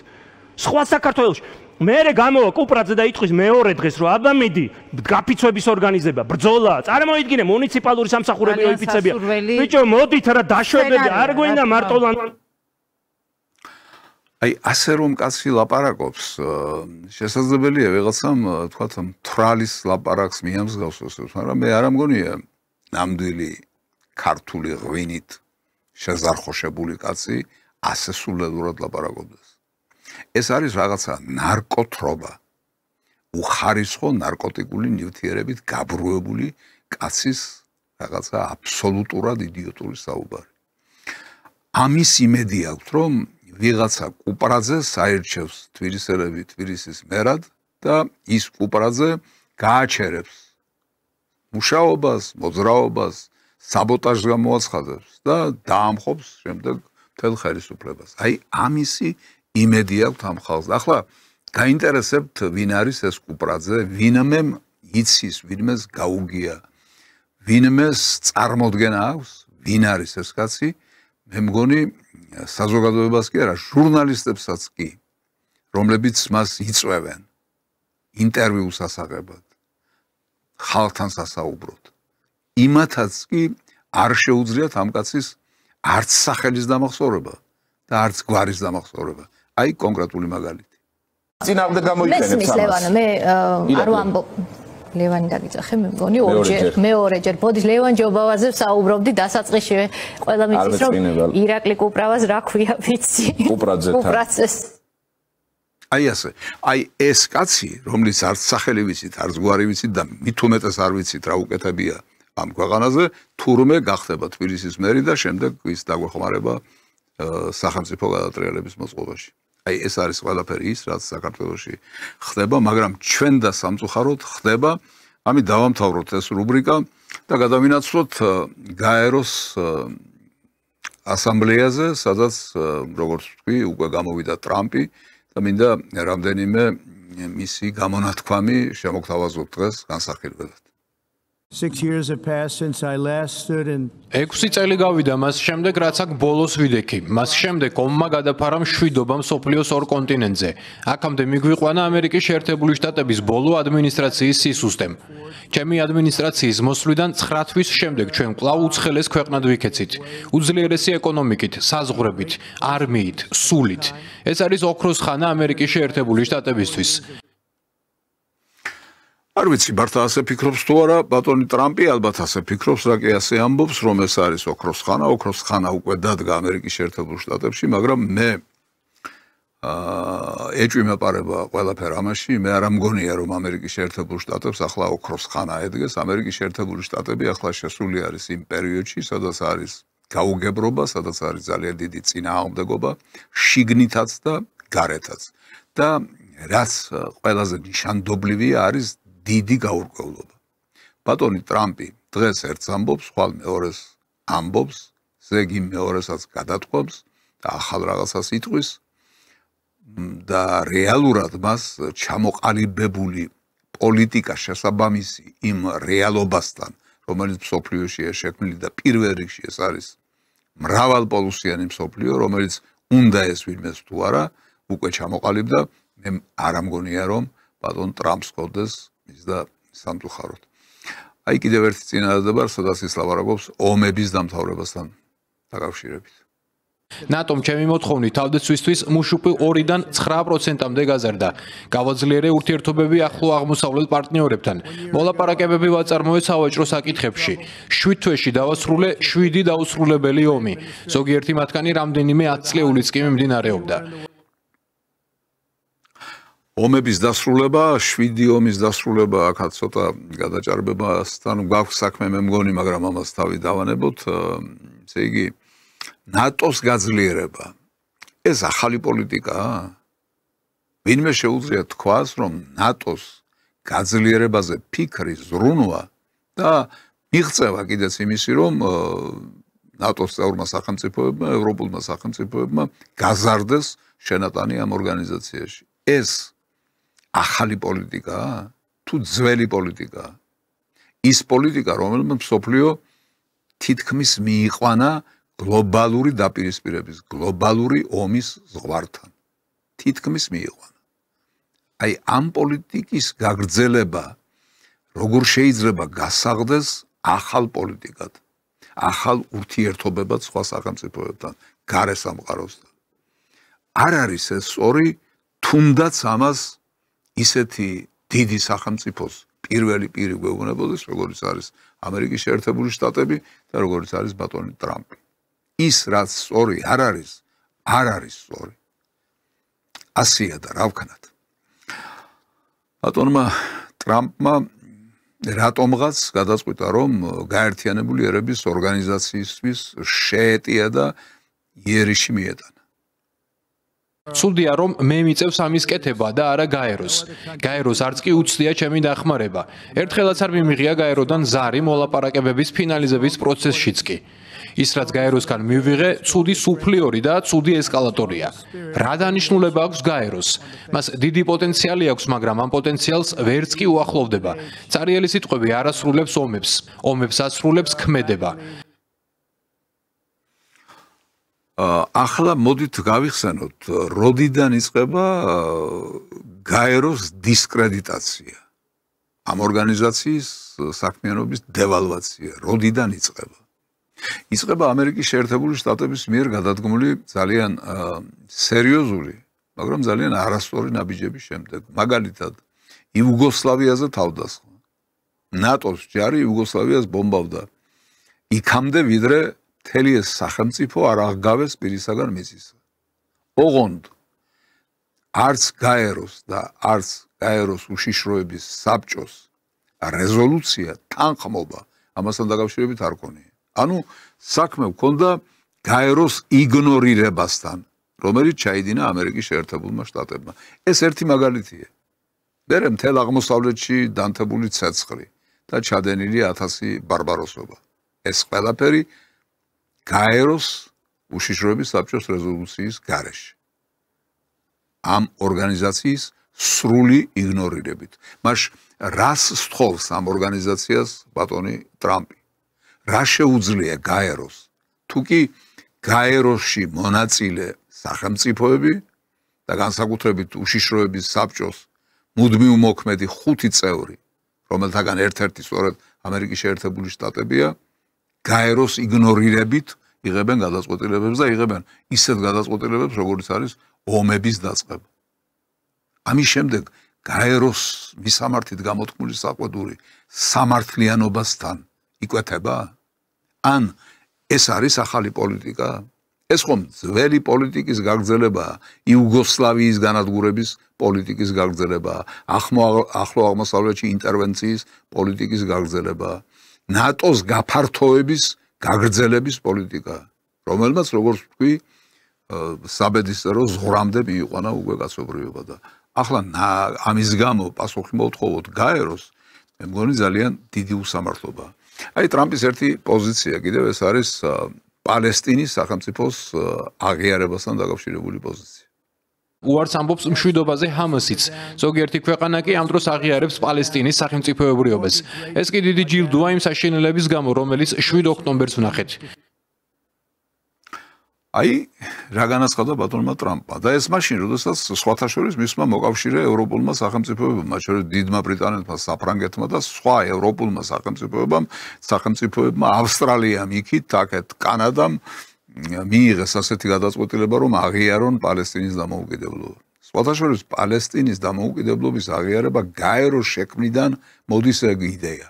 მაგრამ ბოლომდე ვერ იქნა მიყვანილი, იმიტომ რომ ძალიან დიდ წინააღმდეგობას ხვდება და აი ვისგან ხვდება წინააღმდეგობას? სწორედ ტრამპისგან. ეს იქნებაო 7 ოქტომბრის დაჯილდოება და წახალისებაო. 7 ოქტომბერი იგულისხმება ტერორისტული აქტი, რომელსაც მოყვა შემდეგ ომი ისრაელსა და პალესტინას შორის. ეს დაჯილდოება რატომ იქნება? სად იყო 7 ოქტომბერი? მაშინ, როდესაც თქვი უკვე გაეროს საფუძველი რომ ჩაეყარა, იქიდან მოდის პალესტინის აღიარების იდეა მეთქი. სანამ ეს არ მოხდება, პალესტინის სახელმწიფო ვიდრე არ იქნება აღიარებული, მანამდე ახლო აღმოსავლეთში მშვიდობა ვერ დაისადგურებს.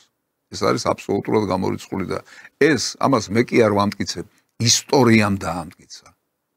განვლილმა 80 წელიწადმა დაამტკიცა, რომ ეს ასეა და ამიტომ ტრამპის პოზიცია აქ ახალი კი არ არის. სწორედ რომ ძველი პოზიცია, ძველი და თანაც უარგისი პოზიცია, არაფრის მომცემი და არაფრის მომტანი პოზიცია. და ბოლოს რა თქმა უნდა, უაღრესად საინტერესო იყო თუ რა სიტყვა და უკრაინასთან დაკავშირებით ბატონი ტრამპი. მუშაობ უკრაინაში ომის დასრულებაზეც, რაც ძალიან მარტივი მეგონა იმ კარგი ურთიერთობის გამო, რაც პუტინთან ჰქონდა, მაგრამ ომში ბევრი სიურპრიზია. მაგალითად, რუსეთისგან ელოდნენ, რომ ომს 3 დღეში დაასრულებდა. ომი კი 3 წელიწად ნახევარია გრძელდება. ომი გრძელდება და ათასობით ჯარისკაცი იღუპება. ეს ომი არ უნდა მომხდარიყო. ესაა ის, რაც ცუდ ლიდერობას მოაქვს. როგორ არ უნდა უთხრათ ახლა ბატონ ტრამპს, რომ რუსეთს არასოდეს არ უთქვამს 3 დღეში დამთავრდება ეს სამხედრო ოპერაციაო, გნებავთ ომი, რაც გნებავთ ის დაარქვით. ეს არ უთქვამს რუსეთს არასოდეს, მაგრამ ბატონმა ტრამპმა თქვა, რომ მე როგორც კი ამირჩევენ პრეზიდენტად, 1 დღეში დამთავრდება უკრაინაში ომი და უბედურება. ეს თქვა ბატონმა ტრამპმა, რომელიც ვერ შეასრულა. და ახლა თქვა, რომ ძნელი ყოფილაო, ანუ აღიარა ერთის მხრივ ის ხომ აღიარა, მე რომ პრეზიდენტი ყოფილიყავი, ეს არ მოხდებოდაო, ესე იგი პრეზიდენტი, რომელიც უარგისი იყო, ბაიდენზე ელაპარაკი, იმისი მიზეზით, ანუ ამერიკის შეერთებული შტატების მიზეზით დაიწყო ეს ომი და მეო ამასო დავამთავრებდიო, 1 დღეშიო დავამთავრებო, ამბობდა სხვა დროს, მაგრამ ახლა აღიარებს, რომ ვერ დაამთავრო. ესე იგი, არც ის ნათქვამი აღმოჩნდა სწორი, არც ეს ნათქვამი აღმოჩნდა სწორი და მაინც დამნაშავე ამერიკის შეერთებული შტატები კი არ არის, ვიღაცა სხვა არის ტრამპისთვის და ეს ვიღაცა სხვა რა თქმა უნდა პირველ რიგში რუსეთი. ყველაფერთან ერთად ევროპის ქვეყნები აფინანსებენ ომს მათსავე წინააღმდეგ. ყიდულობენ რუსეთისგან გაზსა და ნავთობს. ეს სამარცხვინოა. ჩვენ ამას განვიხილავთ ევროპელებთან, ვიცი რომ არ მოგწონთ რასაც ვამბობ, მაგრამ ეს ასეა. ამასთან ვიტყოდი რომ თუ რუსეთი არ არის მზად შეთანხმებისთვის, ჩვენ ვართ მზად დავუწესოთ მათ ტარიფები. ერთი სიტყვით, პრეზიდენტი ტრამპი ერთის მხრივ ებრძვის ჩინეთს, მეორეს მხრივ ებრძვის ინდოეთს და უკიჟინებს მათ იმის გამო, რომ რუსეთისგან არ შეიძინოთ ენერგომატარებლები. იგივეს აკეთებს ახლა ევროპის მისამართითაც. და ამ საქმეში ვინ უკრავს მას კვერს? პირველი კვერის დაკვირვერი ამ საქმეში აღმოჩნდა ზელენსკი. ვიცით რომ ამ ომის გამო რუსეთის ეკონომიკა ცუდ მდგომარეობაშია, მაგრამ ჩვენ გვჭირდება უფრო მეტი ზეწოლა და უფრო მეტი სანქცია. ვიმედოვნებ ეს ზომები პირველ რიგში მიღებული იქნება ამერიკის შეერთებული შტატებისა და ევროპის მხრიდან. ბატონო პრეზიდენტო, მე მხარს ვუჭერ თქვენს იდეას და მინდა ამის განხილვა. როგორ შევაჩეროთ ევროპის ზოგიერთი ქვეყანა და როგორ წავართვათ მათ საშუალება შეისყიდონ რუსული გაზი და ნავთობი. მე ვესაუბრე სლოვაკეთის პრეზიდენტსა და პრემიერ-მინისტრს. ფიქრობ, მათ ალტერნატიული გზები სჭირდებათ და მაშინ მხარს დაუჭერენ ამ იდეას. არ ვარ დარწმუნებული, რომ უნგრელები დათანხმდებიან ამ აზრს, მაგრამ სამომავლოდ ვნახავთ რა იქნება. და ახლა ნახავთ, როგორ იცვლება ტრამპის დამოკიდებულება და რა მასშტაბებს აღწევს, აი წარმოუდგენელ მასშტაბებს აღწევს მისი შემოbrunების რაკურსი. ის აცხადებს და ლაპარაკობს უკრაინის საზღვრების თავდაპირველი მოცემულობის საზღვრების აღდგენაზე. რუსეთისთვის მიყენებული ეკონომიკური პრობლემების დანახვის შემდეგ ვფიქრობ, რომ უკრაინა ევროკავშირის მხარდაჭერით არის იმ პოზიციაზე, რომ იბრძოლოს და მოიგოს, დაიბრუნოს უკრაინა უკან, მისი თავდაპირველი ფორმით.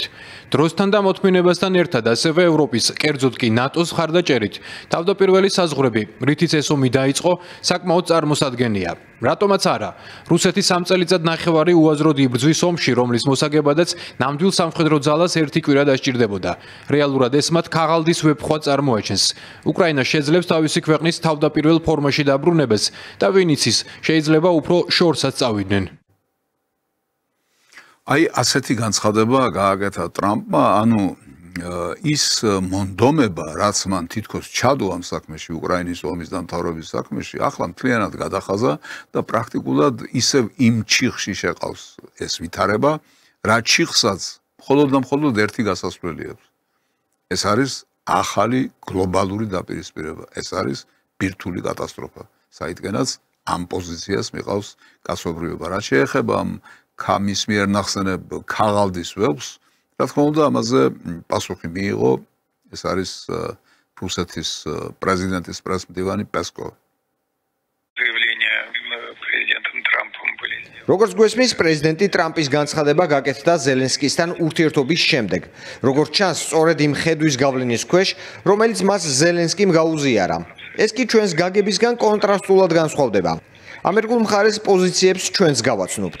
როდესაც ჩვენი საგარეო საქმეთა მინისტრი ამერიკელ კოლეგას შეხვდება ნიუ-იორკში, გენერალურ ასამბლეაზე. ეს ომი არაა უაზრო, ამით ჩვენს ინტერესებს ვიცავთ და ხსნით პირველად მიზეზებს. რუსეთი ვეფხვი არ არის. რუსეთი უფრო დათვთან ასოცირდება. ქაღალდის დათვები კი არ არსებობენ. რუსეთი კი ნამდვილი დათვია. ვეფხვი შესაძლებელია ძალიან ძლიერი ცხოველია და დათვზე უფრო ძლიერიც, მაგრამ დათვი სხვა ფენომენიაო. გეუბნებათ რუსეთის წარმომადგენელი. დათვის სხვა ფენომენია და ეს ფენომენი აუცილებლად უნდა გაითვალისწინოთ, თუ არ გინდათ ძალიან ცუდ შედეგებამდე მიხვიდეთო და პესკოვის ამ ნათქვამმა გამახსენა რუსეთის პრეზიდენტის მიერ სხვა დროს და სხვა ვითარებაში ნათქვამი ძალიან ფრთიანი фраза. Помните замечательную фразу? То, что позволено Юпитеру, не позволено быку. Ну, мы не можем согласиться с такими формулировками. Значит, может быть, быку и не позволено, но хочу вам сказать, что медведь ни у кого разрешения спрашивать не будет. Вообще, он считается у нас хозяином тайги. И он не собирается, я знаю это точно, куда-то переезжать в другие климатические зоны, ему там неуютно. Но тайги он свои никому не отдаст. Я думаю, что это должно быть понятно. Აი ეს არის ძალიან კარგად ახსნილი ის თვისება, ის განსხვავება, თუნდაც იგივე ვეფხვსა და დათვს შორის და დათვის ფენომენის თავისებურებისა, რომლის დავიწყება არც დასავლეთს მოუტანს სიკეთეს და არც არავის მოუტანს სიკეთეს. აქ კარგად არის ეს ყველაფერი გაცხადებული და აქედან გამომდინარე ერთი დასკვნა იყო გასაკეთებელი, რომ ალბათ კომპრომისებია საჭირო. ალბათ რაღაც დათმობაზე წასვლა საჭირო, რომ სიტუაცია განიმუხტოს და ყველასთვის ოპტიმალურად მისაღები ვარიანტები გამომუშავდეს. ყველასთვის, მაგრამ არა დასავლეთში ასე არ ფიქრობენ და რა თქმა უნდა დასავლეთის მარიონეტ უკრაინაში და მის ხელისუფლებაშიც სხვაგვარად ფიქრობენ. აი მაგალითად რას ფიქრობს ზელენსკი. ეს ჩვენთვის სიურპრიზი იყო, ძალიან პოზიტიური მესიჯი იყო, რომ ტრამპი და ამერიკა ომის ბოლომდე ჩვენთან იქნებიან. პრეზიდენტ ტრამპს ესმის, რომ პუტინზე მეტი ზეწოლაა საჭირო. ევროპის მხრიდან საკმარისი ზეწოლა არ არის. ისინი ჩვენი პარტნიორები არიან, მაგრამ ეს საკმარისი არ არის. ზეწოლაა საჭირო, უშუალოდ პუტინზე, მათ ენერგეტიკულ ქსელზე, მათ საფინანსო სისტემაზე, საბანკო სისტემებზე და ასე შემდეგ. ამის შესახებ ჩვენ დეტალურად ვისაუბრეთ და შეერთებული შტატების მხრიდან ველით სანქციებს. აი ამ სამხედრო დამნაშავემ, რა თქმა უნდა, იცის, რომ თუ სადმე არის მისი ხსნა, ეს არის ვითარების გამწვავებაში. დაეიყოს ეს სოფლიო ომი, დაეიყოს ეს ბირთვული კატასტროფა, ოღონდ რაღაცნაირად გადაირჩინოს თავი. ასე ფიქრობს ზელენსკი, იმიტომ რომ ის დასავლეთის ყურმოჭრილი ყმაა, იმიტომ რომ ის დასავლეთის გამხმოვანებელია. ანუ სამწუხაროდ ასე ფიქრობს დასავლეთის და აი რა არის მისთვის მთავარი? იარაღი. დღეს ჩვენი თავის გარდა ვერავინ მოგცემს უსაფრთხოების გარანტიას. უსაფრთხოების გარანტია მხოლოდ ძლიერი ალიანსები, ძლიერი პარტნიორები და ჩვენი საკუთარი იარაღი. 21 საუკუნე დიდად არ განსხვავდება წარსულისგან. თუ ერთს მშვიდობა სურს, მას იარაღი სჭირდება. ეს საშინელებაა, მაგრამ რეალობაა. არც საერთაშორისო სამართალი, არც თანამშრომლობა, მხოლოდ იარაღი წყვეტს ვინ გადარჩება. თქვენ შესანიშნავად იცით, რომ საერთაშორისო სამართალი სრულად ვერ მუშაობს. თუ არ ყავს ძლიერი მეგობრები, რომლებიც ნამდვილად მზად არიან, რომ დაგიცვან. მაგრამ არც ეს მუშაობს იარაღის გარეშე. ეს საშინელებაა, მაგრამ ალტერნატივა კიდევ უარესია. ასე მსჯელობს ეს კაცი, ზელენსკი და მე დარწმუნებული ვარ და თქვენს დამეთანხმებით. ის ასე არ იმსჯელებდა და ამდენ აქცენტს ამ იარაღზე არ გააკეთებდა, ამდენი გამეორება ამ სიტყვისა მისი პირიდან არ იქნებოდა ამ მაღალი ტრიბუნიდან, მან რომ არ იცოდეს განწყობილებები.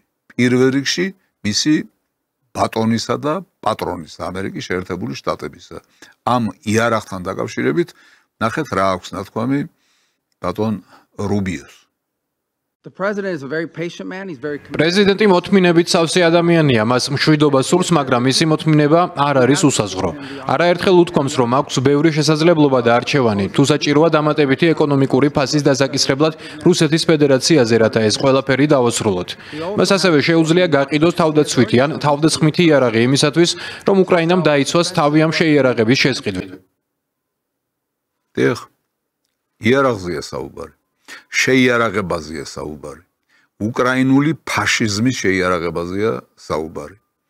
თანამედროვე ჰიტლერის, იგივე ზელენსკის შეიარაღებაზეა საუბარი და ეს მოდის ამერიკის შეერთებული შტატებიდან და ამას კვერს უკრავს ევროპა და გამოდის ის, რა ვითარებაშიც ვართ. პოლიტიკური აბრაკადაბრა. ამიტომ დავარქვი ამ გადაცემას. ტრამპთან ერთგვარი ბლიც ინტერვიუ შედგა ჟურნალისტებისა, აქედანაც მინდა ფრაგმენტი მოგასმენიოთ. ფრაგმენტები უფრო სწორად. ბატონო პრეზიდენტო, თვლით თუ არა რომ ნატოს ქვეყნებმა უნდა ჩამოაგდონ რუსული თვითმფრინავები, თუ კი ისინი შეაღწევენ მათ საჰაერო სივრცეში? დიახ, ასე ვთვლი. აი, ასე განაცხადა ერთმნიშვნელოვნად ბატონმა ტრამპმა, რომელსაც ამ ბლიც ინტერვიუს დამთავრებამდე შეცვლის, მაგრამ ჯერ მივყვეთ იქამდე კიდევ რა განცხადებებს გააკეთებს. ბატონო პრეზიდენტო, არის თუ არა რაიმე სიახლე თქვენსა და პრეზიდენტ პუტინთან გამართული საუბრის შესახებ? კვლავ ენდობით მას. დაახლოებით 1 თვეში გაცნობებთ, კარგით? ამ შემთხვევაში ბატონი ტრამპი გაექცა პირდაპირ პასუხს და რაღაცა გადავადება მოითხოვა. ენდობა თუ არა პუტინს. ამისი თქმა, არც ხო და არც არა, მან ამ შემთხვევაში ვერ გაბედა. კიდევ ერთი ფრაგმენტი. ბატონო პრეზიდენტო, თქვენც ისევე გსურთ მისცეთ უკრაინას უსაფრთხოების გარანტიები, როგორც ამას თქვენი მოკავშირეები აკეთებენ? ამის შესახებ მოგვიანებით ვისაუბრებთ. ვიმედოვნებ შევძლებთ ამაზე მოგვიანებით საუბარს. ჯერ კიდევ ნაადრევია ამ კითხვაზე პასუხის გაცემა. აქაც თავის დაღწევის მცდელობა და შეკითხვისგან გაქცევის მცდელობა. პასუხი ზუსტი ვერ მივიღეთ. კიდევ ერთი ფრაგმენტი. ბატონო ტრამპ რა გინდათ უთხრეთ პრემიერ ვიქტორ ორბანს, რომელიც უარს ამბობს რუსული ნავთობის შესყიდვის შეჩერებაზე? ის ჩემი მეგობარია, მასთან არ მისაუბრია, თუმცა მაქვს წინათ გრძნობა, რომ ეს რომ გამეკეთებინა, ის შეჩერდებოდა. ვნახოთ შეჩერდება თუ არა, ვნახოთ საერთოდ ევროპა რა გადაწყვეტილებას მიიღებს, იმიტომ რომ ის, რასაც ბატონი ტრამპი ევროპას თავაზობს, ეს არის ევროპის ეკონომიკის საბოლოო ჩამოქცევა და ჩამონგრევა. ნახოთ ევროპა წავა თუ არა ამაზე და კიდევ ერთი ფრაგმენტი ამ ბლიც ინტერვიუდან. როგორ ფიქრობთ, რა პროგრესი მიაღწიეთ უკრაინის წინააღმდეგ რუსეთის ომში, მას შემდეგ რაც ბოლოს შეხვდით პრეზიდენტ ზელენსკის? ყველაზე დიდი წინსვლა გვაქვს იმ მხრივ, რომ როგორც იცით, ახლა რუსული ეკონომიკა საშინელ მდგომარეობაშია. ის ინგრევა.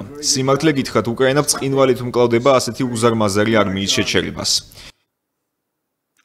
და ეს არის რუსეთთან ვთქვათ პარტნიორობა, ეს არის რუსეთთან ურთიერთობის ახლებური მოწყობა, რომლის შესახებაც ამდენს საუბრობდა ბატონი ტრამპი, ეს არის იმის გაგრძელება, რასაც ქვია მეგობრობა პუტინთან. პუტინს არაფერი არ დაურღვევია. პუტინს რაც აქვს გაცხადებული საჯაროდ და სახალხოდ. იგივე უთხრა ტრამპსაც, მაგრამ ტრამპისთვის ეს ამბები არის მიუღებელი, იმიტომ რომ ტრამპი ვერ თავისუფლდება deep state-ური განწყობილებებისგან. ტრამპი ერთი ხელით ებრძვის deep state-ს, მაგრამ მეორე ხელით deep state-ის სამსახურში დგას. იმიტომ რომ პირმშოა deep state-ისა. იმიტომ რომ კლასობრივად deep state-ს ეკუთვნის. იმიტომ რომ მილიარდერია და სხვაგვარად არ შეუძლია. იმიტომ რომ ეს არის მისი ძვალსა და რბილში გამჯდარი ცხოვრების წესი და მსოფლმხედველობა. ეს გაცხადებული ერთის მიმართულებით სვლა და კეთება მეორისა, ეს არის ის, რითიც დავიწყეთ ეს გადაცემა და რასაც პოლიტიკური აბრაკადაბრა დავარქვით. კიდევ ერთი ფრაგმენტი. რუსეთი არც ისე კარგად გამოიყურება, რადგან 3 წელიწად ნახევარი გავიდა. ამ დროის განმავლობაში მძიმე ბრძოლები მიმდინარეობდა და როგორც ჩანს, კიდევ დიდხანს არ დასრულდება.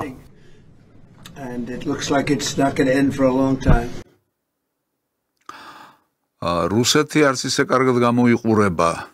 შესაძლებელია, აქ კამათი ძნელია, მაგრამ ამერიკის შეერთებული შტატებიც რომ არც ისე კარგად გამოიყურება, ევროპა საერთოდ აღარაფერს აღარ გავს უკვე. ეს ალიანსი ამერიკულ-ევროპული, ნატო დაშლის პირას არის მისული, ევროკავშირი დაშლის პირას არის მისული. ყველაფერი ეს მიექანება უკვე უბსკრულისკენ და ამ დროს რუსეთი ცუდად გამოიყურება. ეს არ არის დამაჯერებელი არგუმენტი, რომელზე დაყნობითად შეგვიძლია რაღაცა დასკვნა გავაკეთოთ. და ბოლოს ამ ბრიც ინტერვიუდან ის წინადადება ის ფრაზა, რომელიც ტრამპმა თქვა, თავში რო თქვა, რომ დიახ, თვითმფრინავები თუ კი სივრცეს გადაკვეთავენ, ისინი უნდა ჩამოაგდონ. მტკიცედ თქვა და ერთმნიშვნელოვნად. ახლა მოვისმინოთ რა თქვა იმავე საკითხთან დაკავშირებით. თქვენ თქვით, რომ გგონიათ, მათ უნდა ჩამოაგდონ რუსული თვითმფრინავი. გაუწევს თუ არა ამერიკა მათ რაიმე სახის დახმარებას? გარემოებებს გააჩნია, თუმცა იცით ჩვენ მტკიცებთ გავართ ნატოს გვერდში. აი ასეთი გახლავთ ეს პრობლემა პოლიტიკური აბრაკადაბრის. ეს პრობლემა, როდესაც არ ვიცით საით მივდივართ, არც არავინ არ იცის საით მივდივართ. ეს არის პრობლემა, როდესაც პრაქტიკულად ქაოსია გამეფებული. ეს არის პრობლემა, როდესაც არ ვიცით რა გზას დავადგეთ. ეს არის პრობლემა, როდესაც გაურკვეველია მომავალი, არასწორია წარსული შეფასება და საერთოდ ყველაფერი დაყენებულია თავდაყირა. ასეთი ვითარება გვაქვს და ეს არის ალბათ ყველაზე დიდი პრობლემა, რაც დღევანდელ მსოფლიოში დგას. ამიტომ ამ გადაცემას დავამთავრებ ერთი პატარა ფრაგმენტით, ძველი ცნობილი საინტერესო ფილმიდან. რამდენი ნიჭიც და სათნოებაც არ უნდა შეიძინო, თუ სწორის და არასწორის გარჩევას ვერ შეძლებ, დამარცხდები. სათნოებათა შორის უმაღლესი სათნოება არის სწორის და არასწორის გარჩევის უნარი და უფლის ნების მიყოლა. ასე გვასწავლეს ჩვენმა წმინდა მამებმა. მე ვფიქრობ, რომ ყველაზე დიდი პრობლემა კაცობრიობისა ეს არის, რომ სწორი და არასწორი ძნელი გასარჩევია. ძნელი გასარჩევი გამხდარა. ამ დროს ვიცით რა არის სწორი. ჩვენთვის ყოველ შემთხვევაში, ქართველებისთვის, რუსებისთვის, რუსეთისთვის. სწორი არის ის, რაც არის ჩვენი სუბსტანცია და საფუძველთა საფუძველი. ეს არის მართლმადიდებლობა. ამიტომ ვამთავრებ ხოლმე ამ გადაცემას ამ რიტუალით, რასაც სანთლის ანთება ქვია. ეს არის ყველაზე სწორი და ყველაზე ჭეშმარიტი გზა, რომელსაც უნდა დავადგეთ, რომლითაც უნდა იაროთ. და თუ ისევ პოლიტიკური ანალოგია იქნება საჭირო ამ კონკრეტულ შემთხვევაში. ვიტყვი, რომ ერთადერთი გზა, რაც საქართველოს დარჩენია, ეს არის მართლმადიდებელი რუსეთის მიმართულებით სიარული. მართლმადიდებელ რუსეთთან სტრატეგიული კავშირი იმ ჯიუტობით უნდა ვიაროთ ამ გზაზე, როგორც ეს ანგელოზი მიდის ამ მისთვის ნელად დასაძლევ კიბეებზე, იმიტომ რომ მიუახლოვდეს ეკლესიას, ღმერთს, ანთებულ სამთლებს. აი ამით მინდა ეს გადაცემა დავასრულო. თქვენს წინაშე მინდა პირჯვარი გადავიწერო და მინდა გისურვოთ ის, რომ სწორი და არასწორი გაგვერჩიოს ერთმანეთს. აი თითქმის ყველაფერი ის თქმა თქვენს წინაშე დღეს მინდოდა. ამით დავასრულებ საუბარს იმ იმედით, რომ მომავალ პარასკევს დათქმულ დროს საღამოს 7 საათზე ისევ შევხვდებით ერთმანეთს გადაცემაში სპეციალური გამოშვებით. ნახვამდის.